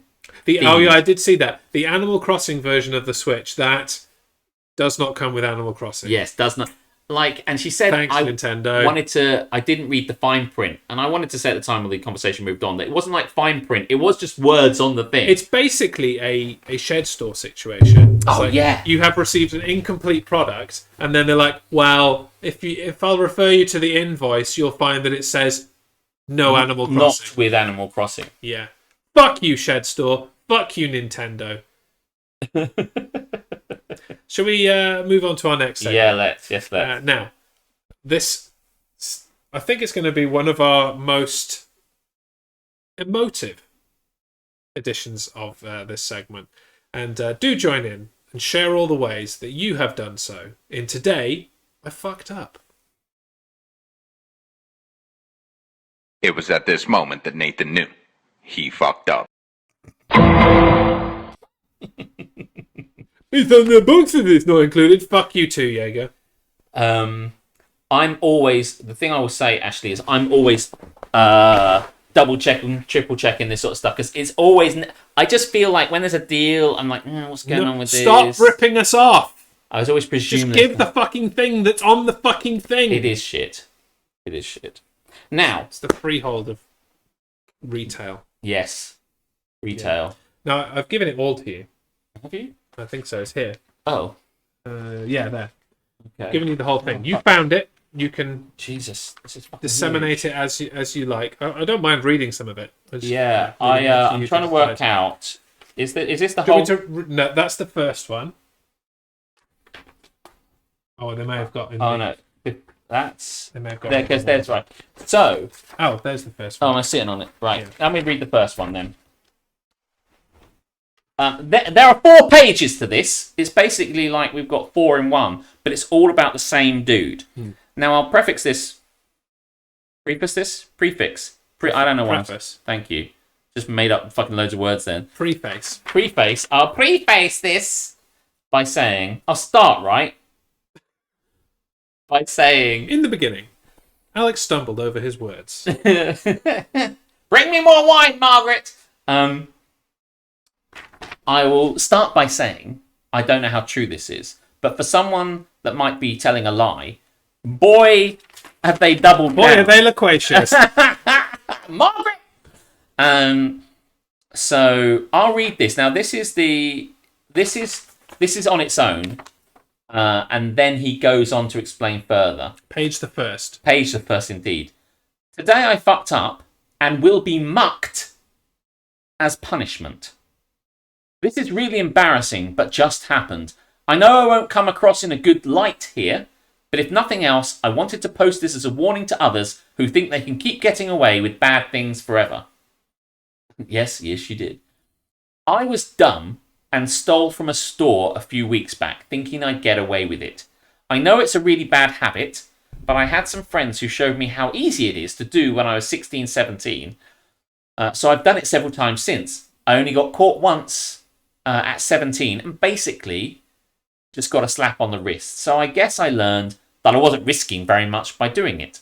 I'm mucking him for saying mucked. Well, just you wait, Tamsin. Mm-hmm. Hold that thought.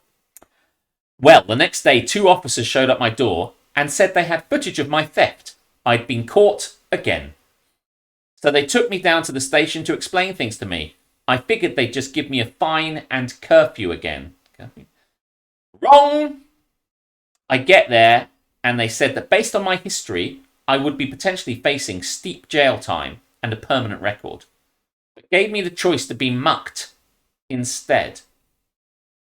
That's a semi-official punishment still used in some places in my country, and several other parts of Eastern Europe, from what I've been told. It's just a one-day punishment, but basically you're taken to a cowshed, sat down, and immobilized in a corner, and then several shovelfuls of cow manure are shoveled onto you. You're left there to suffer, and they come back and release you at sundown. At sundown? What is it, the Wild West? It's not codified in law. Wicked wild.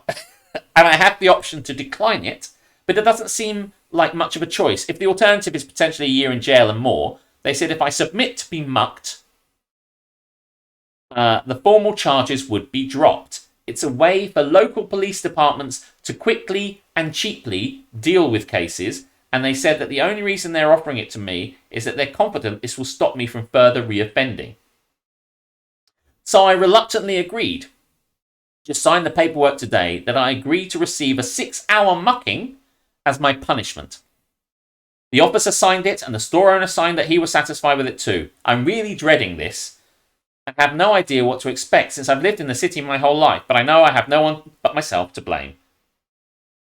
TLDR continually shoplifted, now facing justice at a dairy farm next week. Now, so when I read this, I guess I'd be mucked in this situation. I bet that's effective public shame. You're either deep in shit or deep in shit. Now, can I just, Yes, from what I've read this, you've read I have this, read it. You've heard it. Is this real or is this shit? This is quite appropriately utter horseshit, says Harmstone. Yes, indeed. May I? Oh, do you want? Oh, yes. I too think this is bullshit. Mm-hmm. Point the first. Mm-hmm. He mentions it being a punishment in his country and other parts of Eastern Europe, Yeah. suggesting that he is from Eastern Europe. Yeah. This is not the writing, and I don't wish to be offensive here. This is not the writing of somebody who is native to Eastern Europe. No.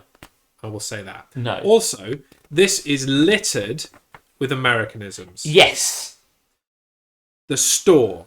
The store. Not many countries outside of America will call it the store. No. It will be the shop, mostly. I know that that's what it is here, and I may be assuming, but not many countries say they will go to a store, No. rob a store, steal Yes. from a store, Mm. etc. What was the third thing? Immobilized with a Z. Yeah. Mobilized with a Z. I rest my case. I like it. Also, I mean, it's bullshit anyway in so many ways, but like the way they said that this is a semi-official punishment still, I don't think it is. I think, and it says the reason being, it's not codified in law, and I have the option to decline it, but it doesn't seem like much of a choice, right? What's it say? Like, it's a way for local police departments to quickly and cheaply deal with cases. Like, once they've done it, they don't have anything required. All they've got to do is paperwork. They don't, like, it's more effort for them to take you somewhere and put shit on you than it is to lock you up. You've got to arrange the farm. Surely there's a massive fucking risk assessment you've got to do for this as well. But wait, there's more. Now, I haven't read this. I have. I'm going to now tell you. Now you get to hear, because he wrote what happened with his mucking. Okay? This is the muck report, if you will. The Muck Report. Dun, dun, dun. The Muck Report with Alan Muck. I've had a couple of... I hate this fucking shit. I've had a couple days to reflect. Now, can I stop and retrospectively put something in the sea that I forgot to put in the sea, or shall I wait till next time? Because I'm sick of people... I was watching a Chaos Cards video the other day, and someone said, I've got a couple things to talk about. And I'm like, you've got a couple of things to talk about. You don't have a couple of things. Where's the word? But again, that's an Americanism. I've had a couple days to reflect. That is an American affectation that we have adopted more recently. Does anyone... You think there's people in the world that say that? I don't. I've never heard this. People do say that regularly. It is inaccurate, as you are positing, but... But do you know what I mean? This is just... I mean, I know language moves on, but I can't. Order. Port meow, the mucking. I've had a couple days... a couple days? Who are you? Are you in fucking Oliver? Jesus. It's only a game show. Put up a real good fight. Thank you very much, Hamilton. I've had a couple days to reflect and recover now and wanted to put this out there. Crime really doesn't pay. No shit. Before the punishment, the worst part was telling my parents. I'm 20 and still live with them. And given what I've heard about people stinking to high hell after the punishment, I figured I had no choice but to tell them. They were surprisingly calm about it, basically saying, well, I guess we couldn't teach you properly not to steal, so we'll see if the cows can. Don't expect much sympathy from us. I'm telling you now, their parents did not say that. No. I'd rather have them have yelled, though, honestly. I'd like to say I was able to make use of some of your suggestions, because the thread made suggestions. I'll defer my parenting to the cows, thank you very much. Something nice smelling under the nose, a shower cap, etc. But this was not the case. First, the agreement to be mucked I signed forbid any effort to mitigate the punishment's effects. It gave examples like menthol under the nose, or even getting a very short haircut right beforehand. Fuck me, it's just such bullshit. Secondly, I had to report to the jail the night beforehand, so they could make sure everyone set to be mucked the next day was accounted for. My mom was kind enough to drive me there. So I spent the night in a small jail cell alone, knowing I'd be driven out to the farm the next morning. It was good perspective on what could await me if I get caught again. I don't think I could spend months on end in a small box like that. As horrible as mucking was, I think I made the right choice to avoid jail. The morning of the mucking. These are subtitles, by the way. Morning came, and they took me out in handcuffs and loaded me into the back seat of a police car. There were 6 of us to be mucked that day, it appeared. 2 cars, 3 people in the back of each. They reminded us not to talk to one another or to the officers. It was a silent 30-minute drive way out into the countryside. Very nerve-wracking. Then I saw the farm in the distance, and it was way bigger than I thought.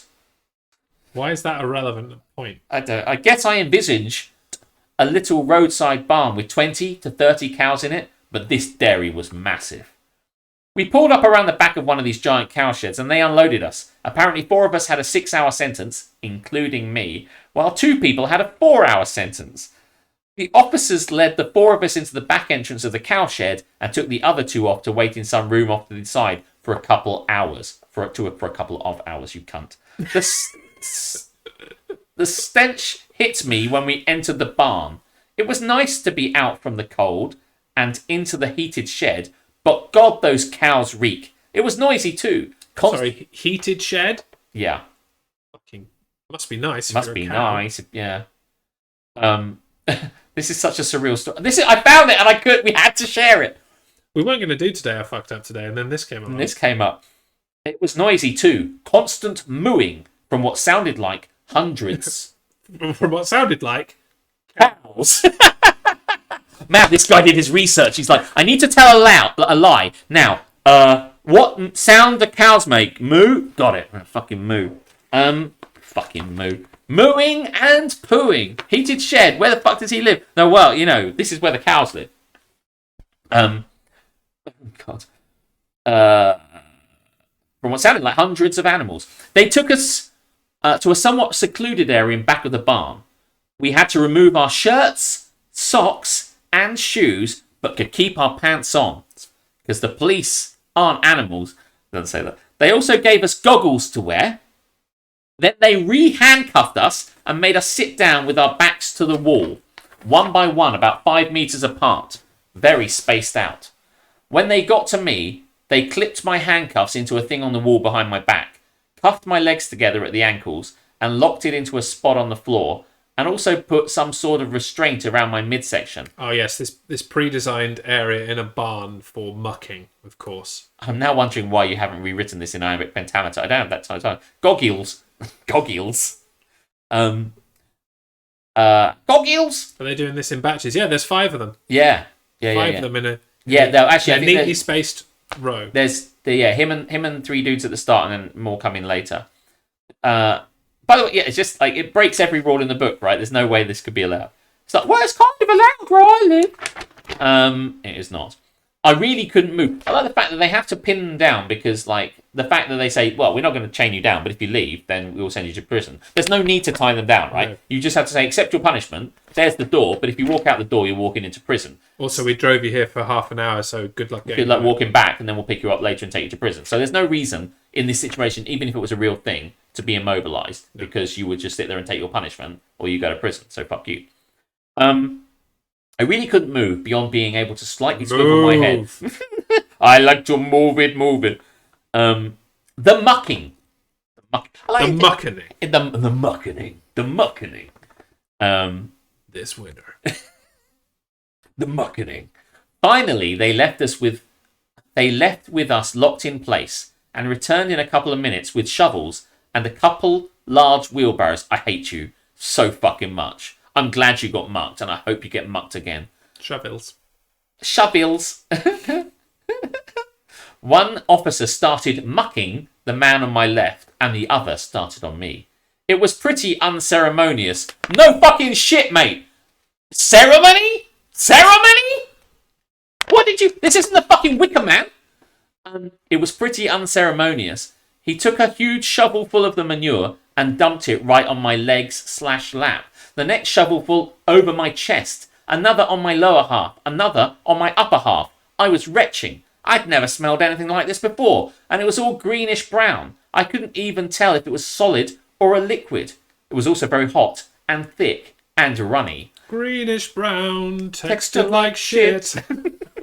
The next couple of shovelfuls went over my head and into my face. I'm so glad. I couldn't see because they splattered the goggles. These goggles do nothing. When they finished doing that to all four of us, which didn't take long, it sounded like they left the barn and I was left to sit there in misery. And it was complete misery. Whatever I expected, this was way, way worse. First of all, no one warned me that this stuff doesn't smell anything like dog poop or even a stronger version of dog poop. To me, it sort of smelled like awful rancid farts, and it felt like there was practically steam coming off it. It didn't make it painful to breathe or feel suffocating like ammonia, but it made breathing incredibly nauseating and unpleasant. Every breath felt like inhaling these hot, wet farts. And the air felt so thick with it, I could taste it too. It made me very conscious of my breathing pattern, which makes time slow down so much. Then there was the actual physical presence of the stuff on me. It's hot, it's wet, it's slimy and dripping and running everywhere. The load dumped on top of my head was constantly dripping and running down into my face. And the stuff on my face was dripping and running down my body and I couldn't move. So I couldn't do anything to stop it. It's itchy and irritating and just a horribly disgusting feeling. And then the environment around me. I can't see well, if at all, from the manure-splattered goggles, and all you hear is the constant mooing of cows and the gagging, retching groaning from the other offenders around you. Can't see... Moo! Get him in the eye! Moo! They wouldn't pour it on your head or on you at all, you fucking liar. I know, right? Nothing to do but inhale the stench and think about what I've done, which I guess was the point. I couldn't hold back the vomit for long myself. Then after some time, it starts to dry on you a little bit and forms kind of a crust. This was no less gross, especially as I felt flies and insects start to swarm around me with no way to swat them away. After what felt like forever, I heard the officers return with the other two offenders for their 4-hour sentences, and I guess the sight of us must have been horrible to behold, because one of them, I'm guessing it was a woman in her 30s with the tattoos in the car next to me, was saying, "Oh my god, no way, I'm sorry, please don't do that to me." Streamy, did this guy steal from an LSD store? Obviously, it didn't do her any good. I was just shocked it had only been 2 hours. I didn't think I could make it another 4. After those two were mucked, I was surprised to have an officer suddenly dry off my goggles with a wash rag so I could see, and ask me if I wanted a drink. Guess they didn't want us to dehydrate from puking, so I let him put a water bottle to my lips and took a couple sips, which felt good. Unfortunately, they gave me another couple of shovelfuls from the wheelbarrow. Couple shovelfuls. Okay, shovelfuls. You corrected him. I can't help it, honestly. Just, you sound like a fucking idiot. I mean... Would you like a reprieve, sir? There's some water. Okay, and back to normal. Starting the whole oozing and drying process over again. This happened once more later on, offering a drink to all 6 of us, followed by another couple shovelfuls. At what I can only assume was the 4-hour mark. Finally, at the end, they hosed us all down with cold water for a good 2 minutes each, which was miserable in itself. Loaded us back into the cars, took us back into the city. My mother was reluctantly there to pick me up. Aftermath. Needless to say, I was exhausted afterwards. My mom had to roll the windows down and look disgusted the whole ride home. But she said she was glad I was safe. I spent the next couple days just laying in bed and showering repeatedly. I've tried almost every suggestion you all gave me in the last post and a lot more, but nothing seems to fully get the smell out. I don't believe that's true. I thought I'd be used to it by now, but even I can still smell it sometimes. Thankfully, I think it's getting a little bit better. It certainly wasn't worth it, and if I get caught again, means substantial jail time and/or an even longer mucking. I wouldn't risk it, even if it's only a 1% chance. I promised myself and my parents I wouldn't steal again. I hope I can keep that promise. And I guess thinking of that awful smell and feel of manure, if I ever start feeling impulsive, will hopefully be enough to keep me straight. TLDR, boy do we need one, got mucked as a punishment for shoplifting. It was disgusting and miserable, still trying to recover. Learned a tough lesson. Yeah, it didn't happen. Never happened. It never happened, mate. Nope. You are some American teenager with a lot of in time. a creative writing class. Yeah. With a lot of time. And they thought the only way to make this more is if I can go into loads of detail and really think about it. Yeah. Plot holes. This fucking thing, right, Tom? Appropriately sounded out there. It's bullshit. It didn't even make it. Yeah, I mean, it's such nonsense. I mean, it was good to read, and it was stupid as shit. Yeah. Can you imagine a Thank world in you which for that would providing happen? us the entertainment of your utter bullshit for the last 10 minutes, but it's not true. It ain't true. And anybody who has subscribed to this and believes it in any way, shape, or form, Aletha, I'm looking at you, is nuts, frankly. Aletha's been well into this, been making defense for it. Okay.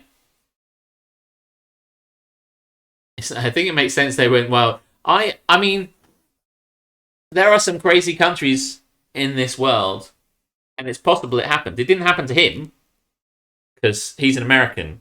He's an American kid. He's definitely American. There's no getting His getting mom away picked from him that. up from the store. Couple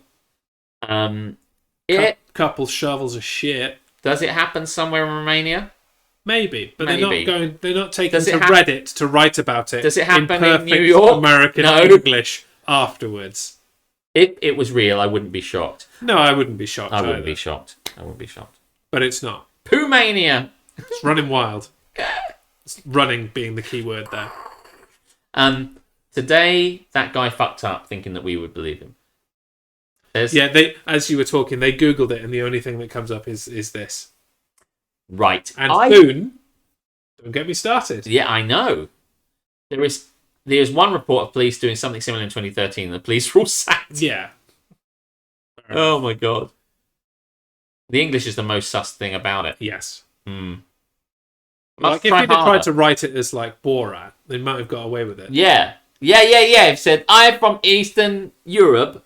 They put cow shit in face. I'd have been like, maybe they did. In Telangana. See, Mackenzie's getting in on this now. He's making up countries. See, I think Telangana. maybe McKenz wrote this. Anyway, that was the day I fucked up. The long and drawn out tale of being mucked. Always be shatting. Absolutely. I just think... Lol, that real. Whatever, bro. So, at 11 o'clock, with a lot of chat under our belt, a lot of getting things in the sea, and a long old shit story. We moved from one bullshit story to trying to discern whether... Which pieces of paper? Yeah, did you actually bring the one that you printed in here? Oh, it might be in the other room. Yeah. By the wine. What have you got? Have you got one there? I have one, yes. Okay, I'll tell you what. I'll go and find the one that I printed out. Okay, I'll introduce the segment and do that. Oh yeah, why don't you do That professional thing. So we're going to close things out, as we always do, with the segment that we like to call, Am I the Arsehole? Am I the asshole? No, it's the children who are wrong. Too early, Will. Too early. This is I Am the Arsehole. Much in the same vein as Today I Fucked Up. We take Reddits from the Am I the Arsehole section. They tell us a story, real or not real, and posit the question whether they're the arsehole or not. Often, it's their partner that's the arsehole. Yes. We have 3 today. Oh, cool. Did you play this thing? I did. Okay, cool. I love that thing. It's all bollocks. Bollocks, not an ABC impression. Bollocks. I dig it. Right, so I've got one. You got 2 actually. There is another one over there. Oh shit. Through the piles of cow shit to find the last ammo. Anything that says mucked in it, I can. The mucking, muckiness, There it mucky. is. I think I found it. Okay, cool.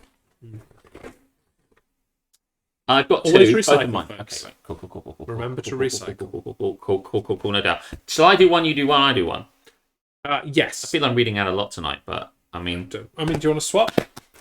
I'll do those 2 and you do this one. I'm happy. I kind of want to read this one because I think that when I read it, it wasn't clear. Oh, it's this one. I'll do that one then. Yeah, let's do that. Shall I kick off? Yeah, go for it. Okay. So, 2 of these are to a theme. It's the holiday season. We'll We've get just some wine while We've you're just come out of Thanksgiving. Now there are people who are sharing their stories from Thanksgiving. So am I the arsehole for laughing after my sister implied my brother's girlfriend's dish wasn't good at Thanksgiving? I, 27F, and my brother, John, 26M, are very close. So I was definitely shocked when he surprised us on Thanksgiving by bringing his new girlfriend, Chelsea. He was very happy though, and to be honest, that's the only thing we want for him. So we, grandparents, parents, aunts, uncles, cousins, held off on all questions until another time. Anyway, dinner time rolls around and we're sharing everything.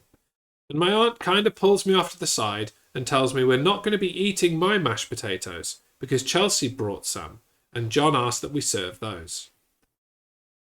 Serve all the mashed potato. Right. It'll get eaten. Yeah. You don't need to. Yes, your aunt is the arsehole for withholding mashed potato. Right. That's the end of that. That's the end. Well done. But there's more. I was a little peeved, not going to lie, because I've done the mashed potatoes for Thanksgiving since I was 16. For those keeping up, that is a tradition of 11 years. But I got over it pretty fast. I really didn't care as long as they were good. Spoiler alert, they were not. Everything that could have gone wrong with the potatoes went wrong.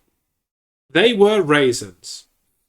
I don't really understand that statement. No, I presume they meant to write there were raisins, but she does it again later. She says they instead of there. That would be a problem. Because there are raisins in the mashed potato. In the mashed potato. Do they mean like lumps?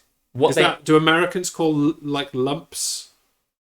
Like, chunks of potato that have not been mashed properly? It goes on to explain that she has put raisins in them because she found actual raisins in the mashed potato.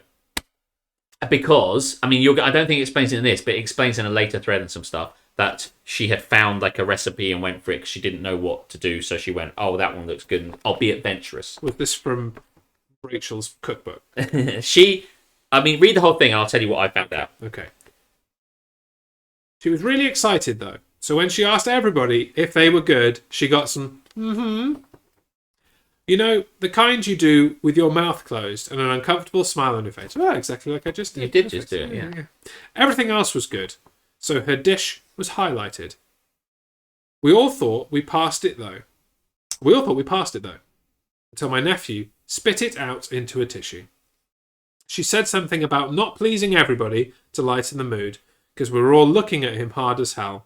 And my brother went, I'm sure they glad, sick, yeah, see, to have a break from my potatoes anyway, and then laughed.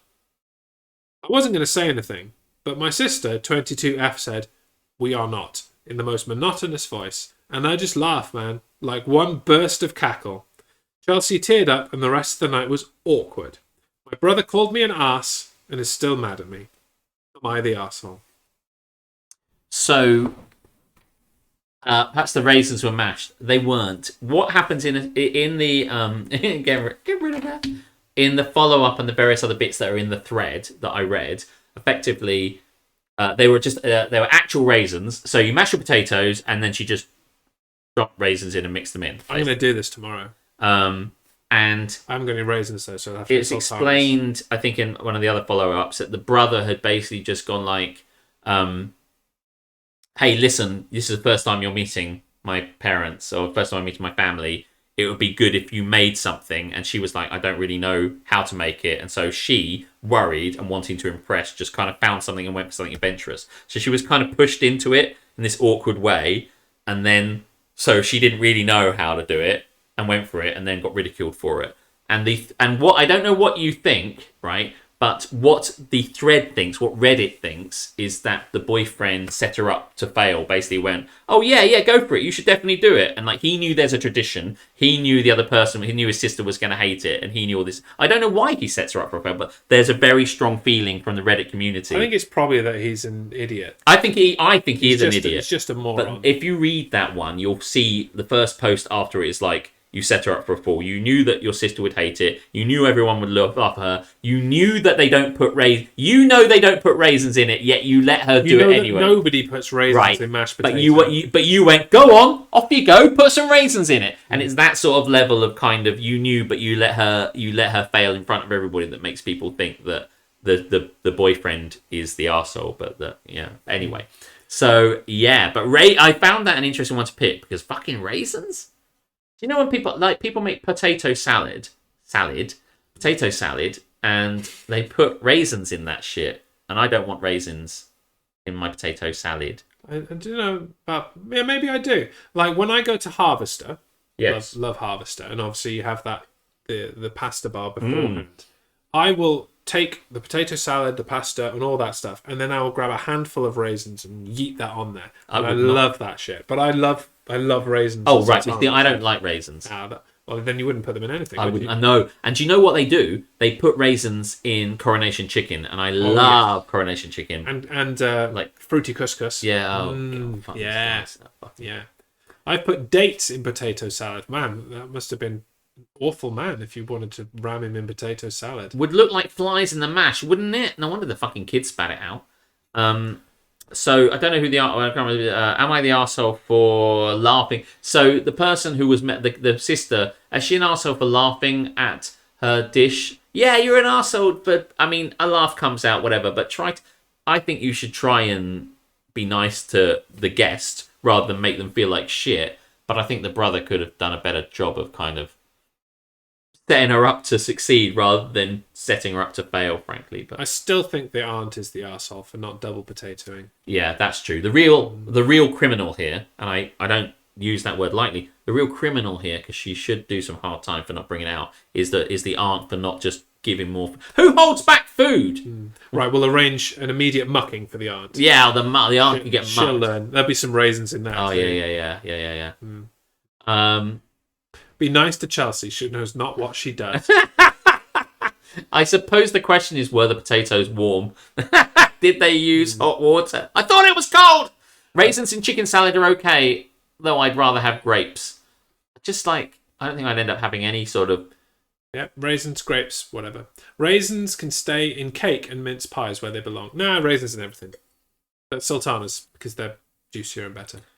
I feel like raisins in cold salad dishes good. In warm mash, bad. Yeah, okay. But then you have... I bloody love mash. I want some raisins in cake. That's warm. Yeah. I don't like raisins. End of sentence. Yeah, don't give me them. Do you know when you go to school and you've got to pack lunch and then your mum goes, how about a packet of raisins? And I'm like, I thought you loved me. What the fuck is wrong with you? So I thought maybe a trio or a Viscount, but this week I'm giving you fucking a packet of dried fucking... I haven't had a Viscount in years. No, actually, my mum never ever gave me some raisins. She wasn't crazy, but cake is sweet. I don't like a fruit cake. I just don't like a fruit cake. I don't see the point of a fruit cake. Give me all the Hannah has inherited genetically because obviously it's in the genes. My love of all about raisins / sultanas and stuff. Yeah. I will seek to find in my ancestry where my love of raisins. You'll go up. There'll be you. We should film you. We should film you going up to Scotland and going through, and you find your and then when I eventually find it, I'll have a picture of my ancestor and a raisin, and then I'll do my own. Who do you think you are? Into doom doom doom doom doom doom doom. Is this a magnifying glass in your other hand? No, that's the picture of my ancestor. Oh, okay, right. And this is a raisin. It's a picture.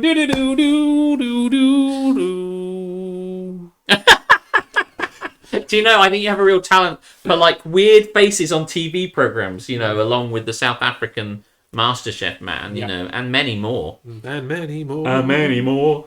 If Hannah was given a box of raisins, she would be like, this is the best day ever. Is that for real? That's fucking crazy. No, Hannah has recently taken to, she has this whole grain cereal that's made into shapes like stars and fish and that kind of thing.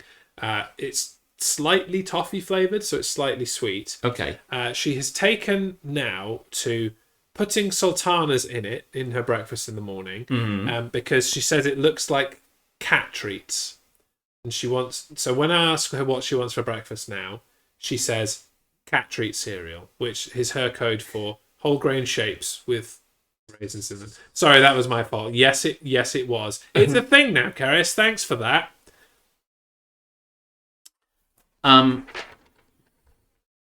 Right. I'm going to read my one. Okay. And then you're going to read your one. Yes. Yeah, keep on the Thanksgiving theme. Yeah, so this is another Thanksgiving. When I found these earlier, they just had all come out. There was a bunch of other stuff, but it wasn't very good. And this one was linked from another one because it was quite like it. And yeah, they're both from Thanksgiving. It's the most us-holy time of the year. I did find a Christmassy one, but it just wasn't very good. Right, so when I first read this, I didn't fully understand it, but I think if I can read it in the manner to explain it to you. But anyway. Maybe convert it into iambic pentameter, that'll help. There's always that. Hey, listen, the rhythm of that is what people understand. Right. Am I the arsehole for ruining Thanksgiving? Yes. Oh, I didn't do the thing. Oh, I completely forgot. It's fine. You ruined Thanksgiving. So there we go. That's good. Sorry. I normally do. I promise I'll do it another time. I, 30F, met my boyfriend, 30M, 3 years ago. Now, we've heard story about 30F before. They've come up. Yeah. They get They're always about fucking it. coming up, 30F. Before me, he was together with his high school sweetheart. They fell out of love and broke up. A year later, we started dating. Dong. Thanks, microphone.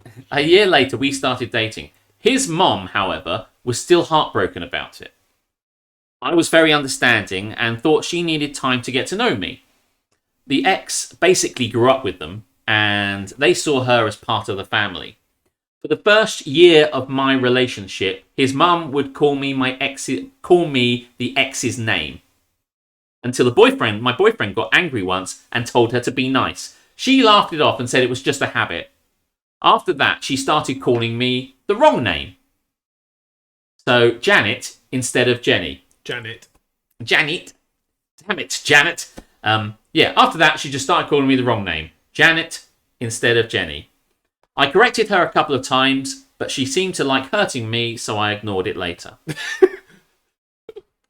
My boyfriend has 2 sisters, and a couple of weeks, I love you, before Thanksgiving, we were invited to barbecue at the older sister's house. I was in the kitchen with my boyfriend's mum, the sisters, and one of their husbands. The older sister was talking about how my boyfriend praised my cooking to her husband, and the mum was listening. She then said out loud, "Sure, why don't we let Janet make the turkey this year?" My sisters giggled and looked at each other, and I said, "That's a great idea."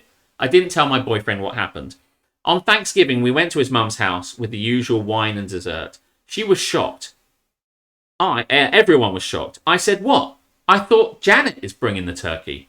There was yelling, crying, and then we got kicked out. My boyfriend is so angry with me, he hasn't talked to me since. I think it's over, to be honest. But I still don't think I did anything wrong, did I?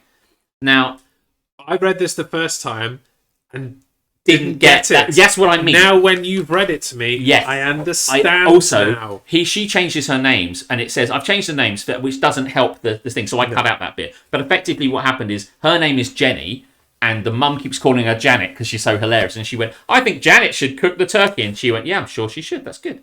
And then turned up without a turkey. Nobody had a turkey for Thanksgiving. And Jenny goes, "What? I thought Janet was bringing it." Right? No. I was a bit like... How good is this shit? When I read it and misunderstood it, I was like, yeah, it's a bit dickish to say you're going to do something. You're going to do the thing and then not do it. Yes, that does ruin Thanksgiving. But no.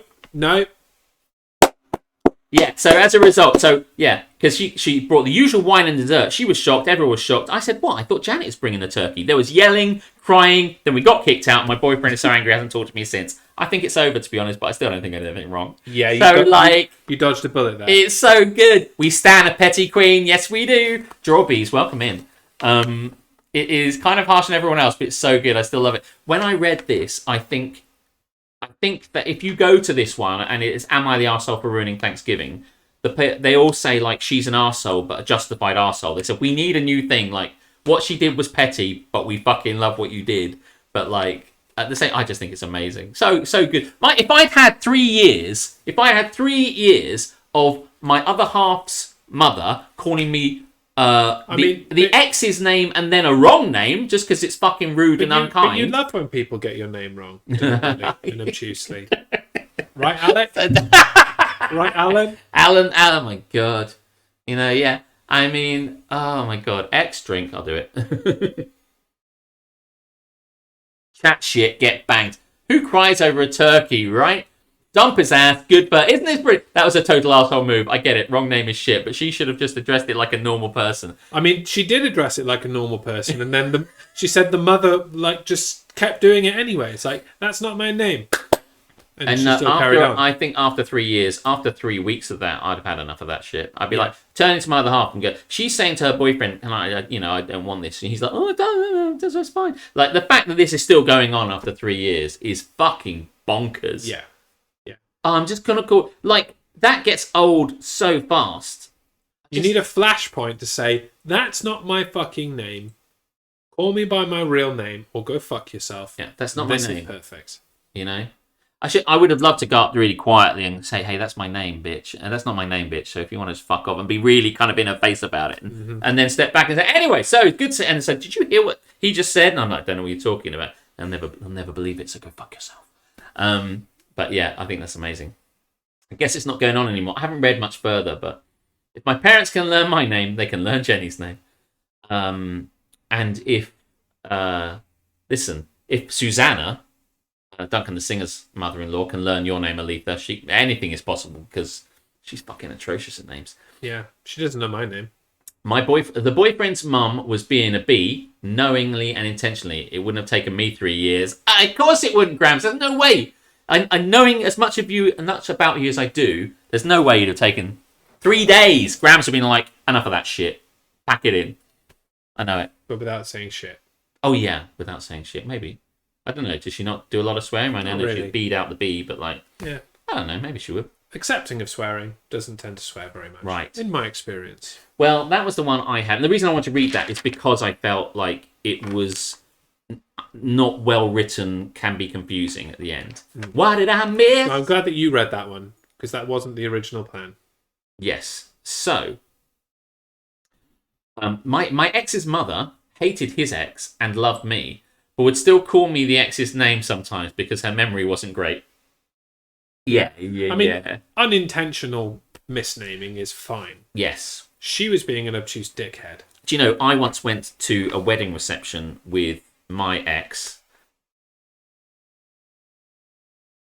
Kelly, and she went out with a guy called Andrew. They split up. Then she went out with me. We went to a wedding reception of her friend, and we met the guy afterwards, and we weren't at the wedding, we were just at the reception. And he was like, oh, this must be Andrew. And I'm like, oh man, that's super fucking mortifying and embarrassing for you if I say anything about it. So I'm just like, I'm never going to see this motherfucker again. So I'm like, yeah, hey, how's it going? But he's just like, oh, it's good to see you and stuff like that. But I'm like, what do you say in that situation? I don't like correcting people because it really it's not a good idea. But except for the guy who says couple blah, blah, blah, I can correct him until the fucking cows come home. Oh, that was unintentional, but brilliant. But yeah, he just called me the ex's name, and I'm like, correcting you on your wedding day seems like it's going to bring you down, so I'll just like shake your hand and... Good for you. Good for me. Good for me. Good for you. Alexandru. Zandru. Do you want to read your one? All right, then. I'm going to, by the way, after this, we're probably going to raid into someone, right? Yeah, so you should maybe have a look at that on your phone. Which I left charging. So hold on one moment. You can keep reading. I'll be back in just 10 seconds. Well, you haven't heard this one, so... Yeah, okay. So I will wait for you. We'll just, wait for Alex to be organised, And, Andrew, you're right. Yeah, we'll wait for Andrew to organise himself. Alan, Alec. This guy. We'll just wait for him to... Oh, are you ready now? I'm back. Guess who's back? Back again. Andrew's back. Tell a friend. Am I the arsehole for telling my girlfriend to cover up her body when strangers enter her home? The home. Not her home. The home. I'm fully aware the title sounds sexist, but hear me out, please. My girlfriend comes from a wealthy background and grew up with maids, chefs, chauffeurs, etc. I was raised in a completely opposite environment, and I'm still adjusting to dating someone like her. When we're not with her parents, we spent a lot of time at one of her apartments. Here's the issue. My girlfriend likes to walk around home barely wearing anything, which is fine, parentheses, awesome even, in parentheses. But she does this even when the help are around. For example, last month her family hired a new driver for her. He stopped by the apartment to introduce himself. She was only wearing underwear. Keep in mind, this is the first time that they have met in person.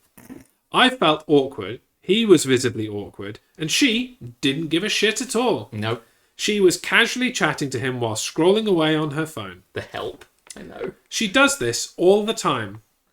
She doesn't think she needs to wear any decent amount of clothes at all when people that work for her are around. She will casually walk around wearing just a thong or a tiny crop top. Parentheses, just a crop top, nothing else.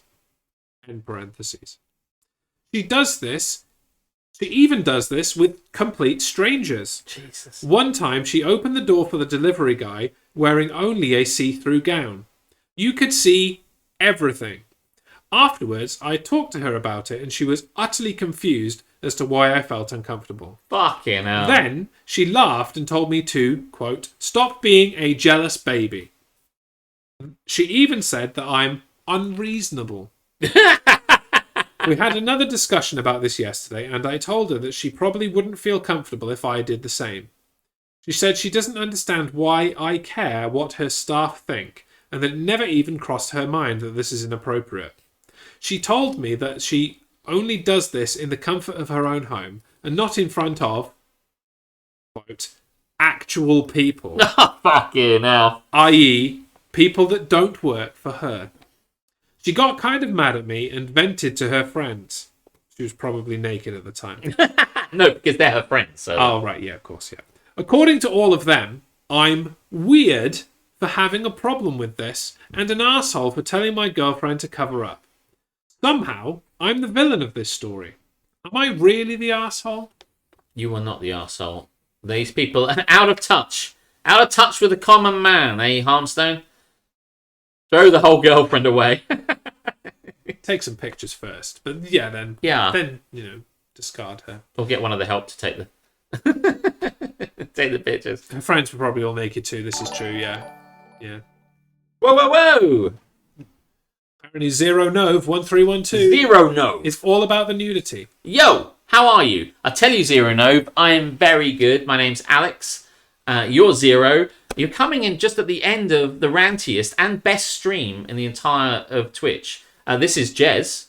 I'm Alex. This is Jez, and you can follow him at the Jez Show because we do this together. Please, not just Zero actually. Anybody else? Oh yeah, I'm followable by anyone. That is true. Not just by one person. And you should do so, and I will get a notification right underneath in my kind of crotch region right here. Zero, should you want to come and see the stream again? It's every Friday at 9 p.m. UK time because you're coming in right at the end. But not next Friday. Oh, okay. I think we might, however. I did sense a disturbance in the Force. I sense a disturbance in the Force. Yeah. I sense that... I sense that a Harmstone is going to come down upon you. It was lovely. It was lovely to see you for a small amount of time. Get out of my stream. So funny. So funny. Oh, dear. Right. What was I saying? Oh.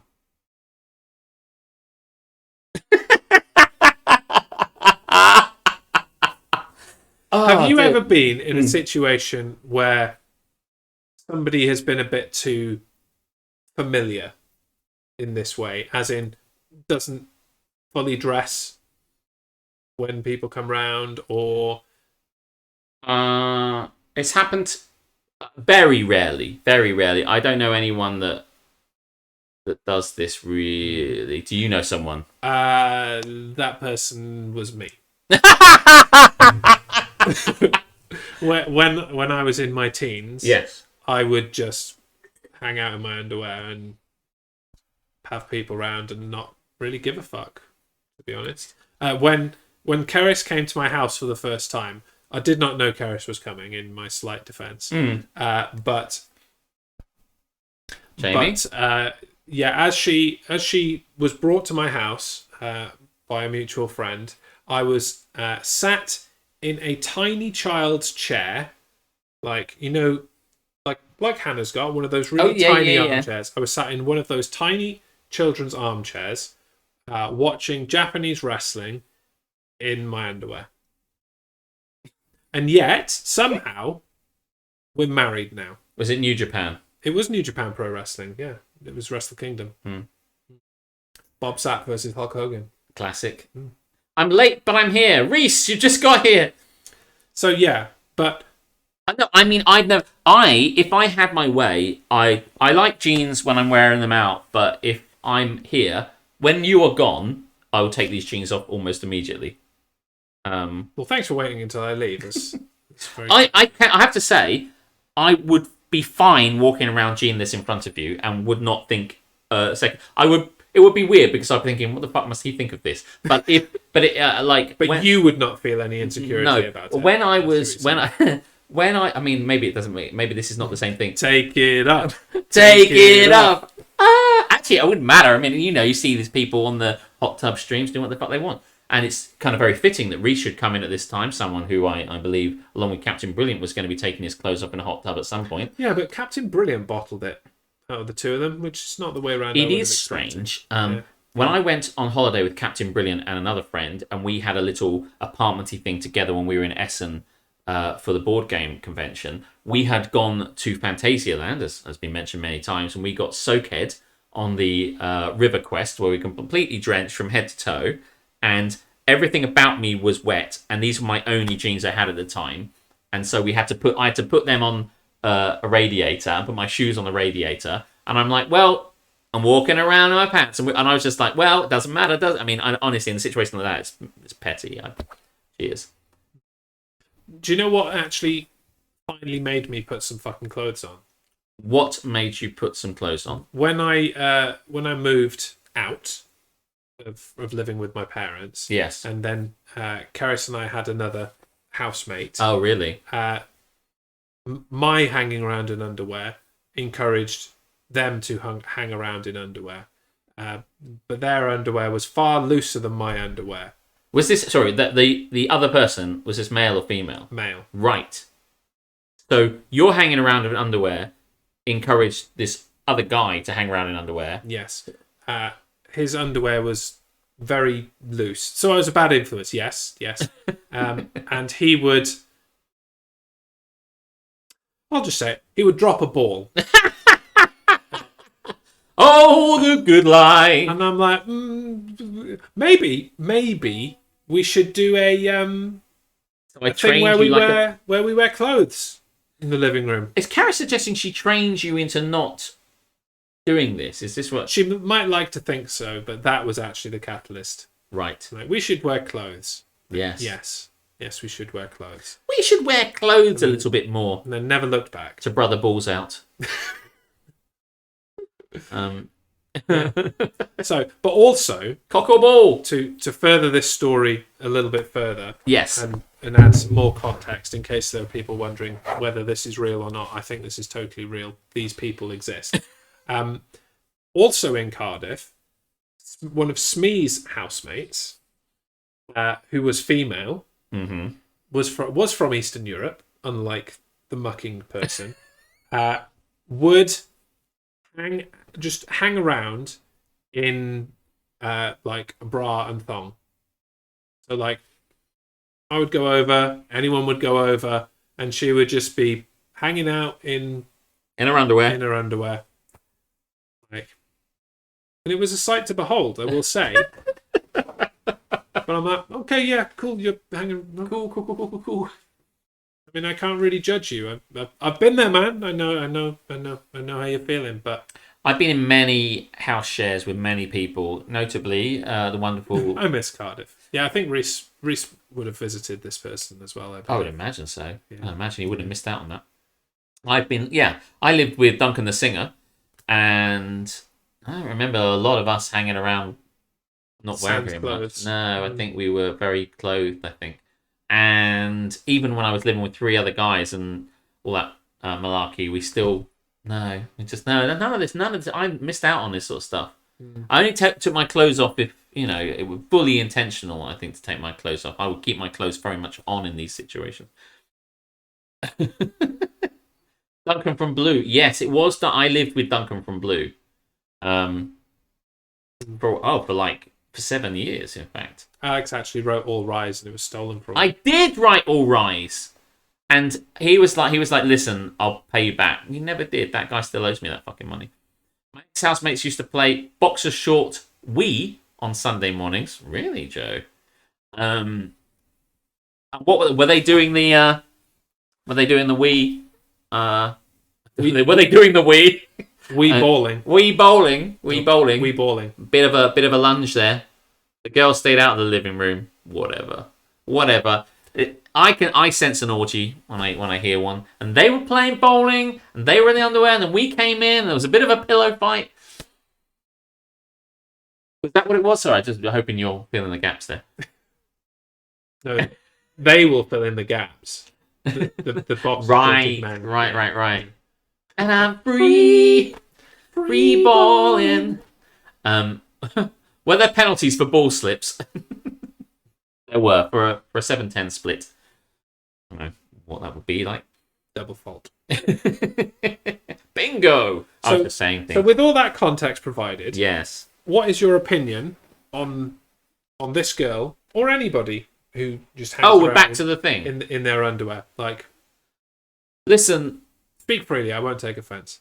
I think it's fine if you want to just not wear anything, really, frankly, in your own home and that sort of thing. But if you start seeing people are coming in from public, you should probably put some clothes. By the way, if you answer the door in your shorts, I never do, because that would be... Sometimes I have to. I can't find something. I'm like, fuck, where's my trousers? Oh, shit, there are my... But, like, and I'll poke my head around the door like that, and the guy's already fucked off, and he's just left my parcel. But in the case of this woman, I think she's being fucking outrageous. In front of... And also, but the main thing is this whole thing about the help. She only does it in front of the help. I mean, how fucking out of touch is this? Isn't a fucking F. Scott Fitzgerald novel. That's the thing. I think she's an arsehole, but it hasn't got anything to do with the amount of clothing she's wearing. Yeah. Lots or little. Yeah. It's just terrible, It isn't the... And I think that sums it up. If you like being naked, cool. If you only like being naked around people you've decided aren't people, get in the bin. Get in the sea. She's deliberately doing it. It's as if to go, this is my house. It's a status play. It's just status. It's like, this is how I am in my house, and you're nobody, so I can still... It's as if you're not here. So I can walk around, as Alanis Morissette is wont to say, naked in my living room, and because you don't exist as a person, you're just a slave, effectively, you're not a real person, so I can do what I want. And she wouldn't do it in front of her friends, but she would do it in front of nobodies, so that's the fucking problem. But yes. Because, of course, we all know that the sexiest woman alive is Alanis Morissette. Hey, listen, I like Alanis Morissette. I mean, she's got a lot of sexual content in it. I mean, I'm up for it. She gave a blowjob in a theatre, and I love theatres, and I love Alanis Morissette, and I pray for the day those two things come together. So, I think we can wrap. That happens, yeah. Free the T-Power 1. The people are really pushing to get Joe out of the sea. I mean, the people are the Tamsin. ones in the sea and Tamsin. It's Tamsinaki and Harmstone. If she's not careful, she might be Tamsinac Sea. Oh, very good, very good. Yeah, she might be thrown immediately in the sea. And it doesn't even need my ratification. If either one of us feel the need, we could just fucking start poofing people left, right, and centre into the sea. Yeah. But when it comes to real people, I don't like to. You wouldn't dare. I would dare. See what she's doing. I know what she's doing. Are you pushing? Don't push me, Tamsinaki, because the last two don't get me started. You've been kind of against me, as I recall. Do you know what I mean? Not 2 weeks ago. She was AWOL 2 weeks ago, you'll recall. Oh, yeah. It was the week and the week before didn't that. even get a note from her parents to say that she wasn't they were the ones that were around. She wasn't going to be doing DGMS this week. Tamsinaki turned against me. Shit, I do not like being in the sea. You better... You just like don't mess with me because you are this close to going in the sea, joining Joe, which is wonderful, and joining Harmstone. You know, I came to Dover. Yeah, wow, that's quite close to the sea. You did. All right, a reprieve. And yes, I'm reminded. Dover. I had forgotten that we did put Reese in the sea for a period. Oh yeah, but we took him out again. He was Seasage 1 for a brief amount of time. That is true. The boyfriend doesn't say that she was doing this always, and that's why he was attracted to her. Or is she like doing this always? Like she does it all the time, but maybe she didn't do it originally. But like, I mean, if his girlfriend was ugly, I'm sure he wouldn't have a problem with it.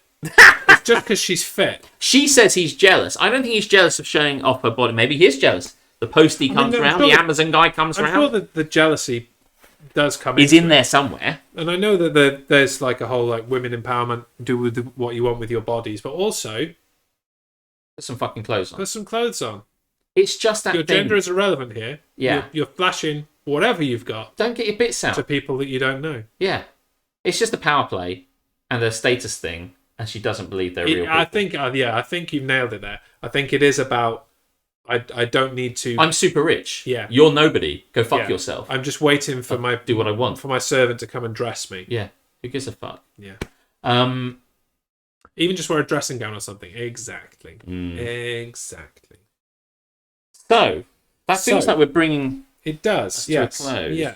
And what I started to say and then forgot to finish my sentence is it was when you said you can find DGMS every Friday, and then that guy was teeing up to be anti-Semitic, or at least he was. yes, indeed. You know, there's a small part of me. No, there's no part of me that I normally like to try and find in these people to rip with the trolls. Yeah, I try to find out if I like to give people the benefit of the doubt where I can. I do not believe there was any doubt to be had in that situation.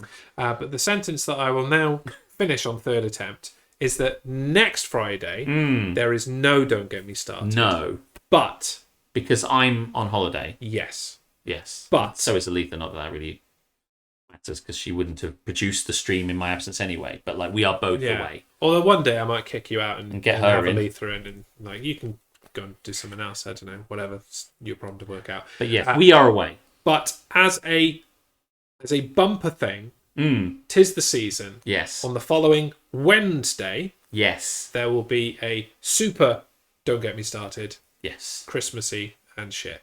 Will that be yours? Because it'll be yours. It will be a mine, yes. So a week. What Wednesday will that be? That will be the Wednesday before Christmas.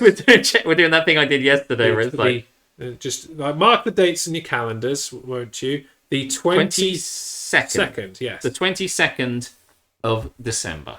Yes, indeed. The 22nd. Don't get me Santed. Yes. Yeah. There'll be fun, frolics, drinks, festivities.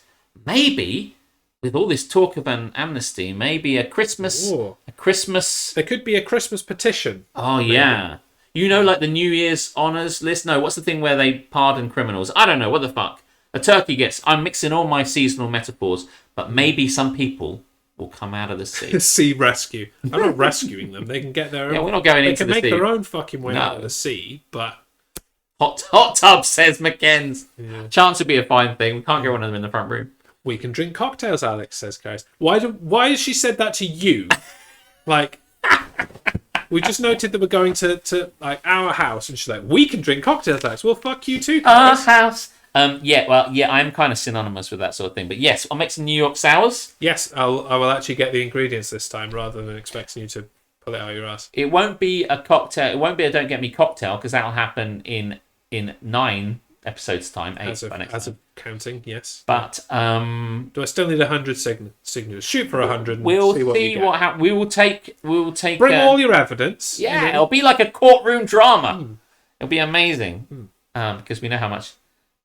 Because you and Aletha will be presenting. Oh, I understand. Yes, Okay, yes, as yes, you were. yes. Bring me a cocktail. It'll be a lot of fun the Wednesday because obviously that's normally so that means that week I'll be doing Tuesday, Wednesday, Thursday, which will be kind of bump. But that's the way I like it, baby. I don't want to live forever, as the late Lemmy from Motorhead said, and he didn't live forever because he's now dead. Anyway, kind of stepping on my own point there. Right. Okay. So You want to say something, so I say a thing. yeah, or you can flip it around if you want. If you want to mix things up, I don't care. Oh, I'm not prepared. I'm unprepared. I'm never prepared. I mean, I've got something. If you... You go for it. Okay. You go for it. Right. Fine. So we've determined tonight Yeah. that mucking is an absolute That's what I was going to say to is you. an absolutely bullshit thing. Yes. So if you had to punish someone without sending them to prison, what kind of humiliation would you give them? Consider we are punishing Harmstone or Reese. Oh, yes. Okay, so we've got to punish Harmstone or Reese. Oh, yeah. Something we can force Harmstone to endure. I think I would sit Harmstone in front of Paul Sinner, lecturing him about how he's shit at the chase.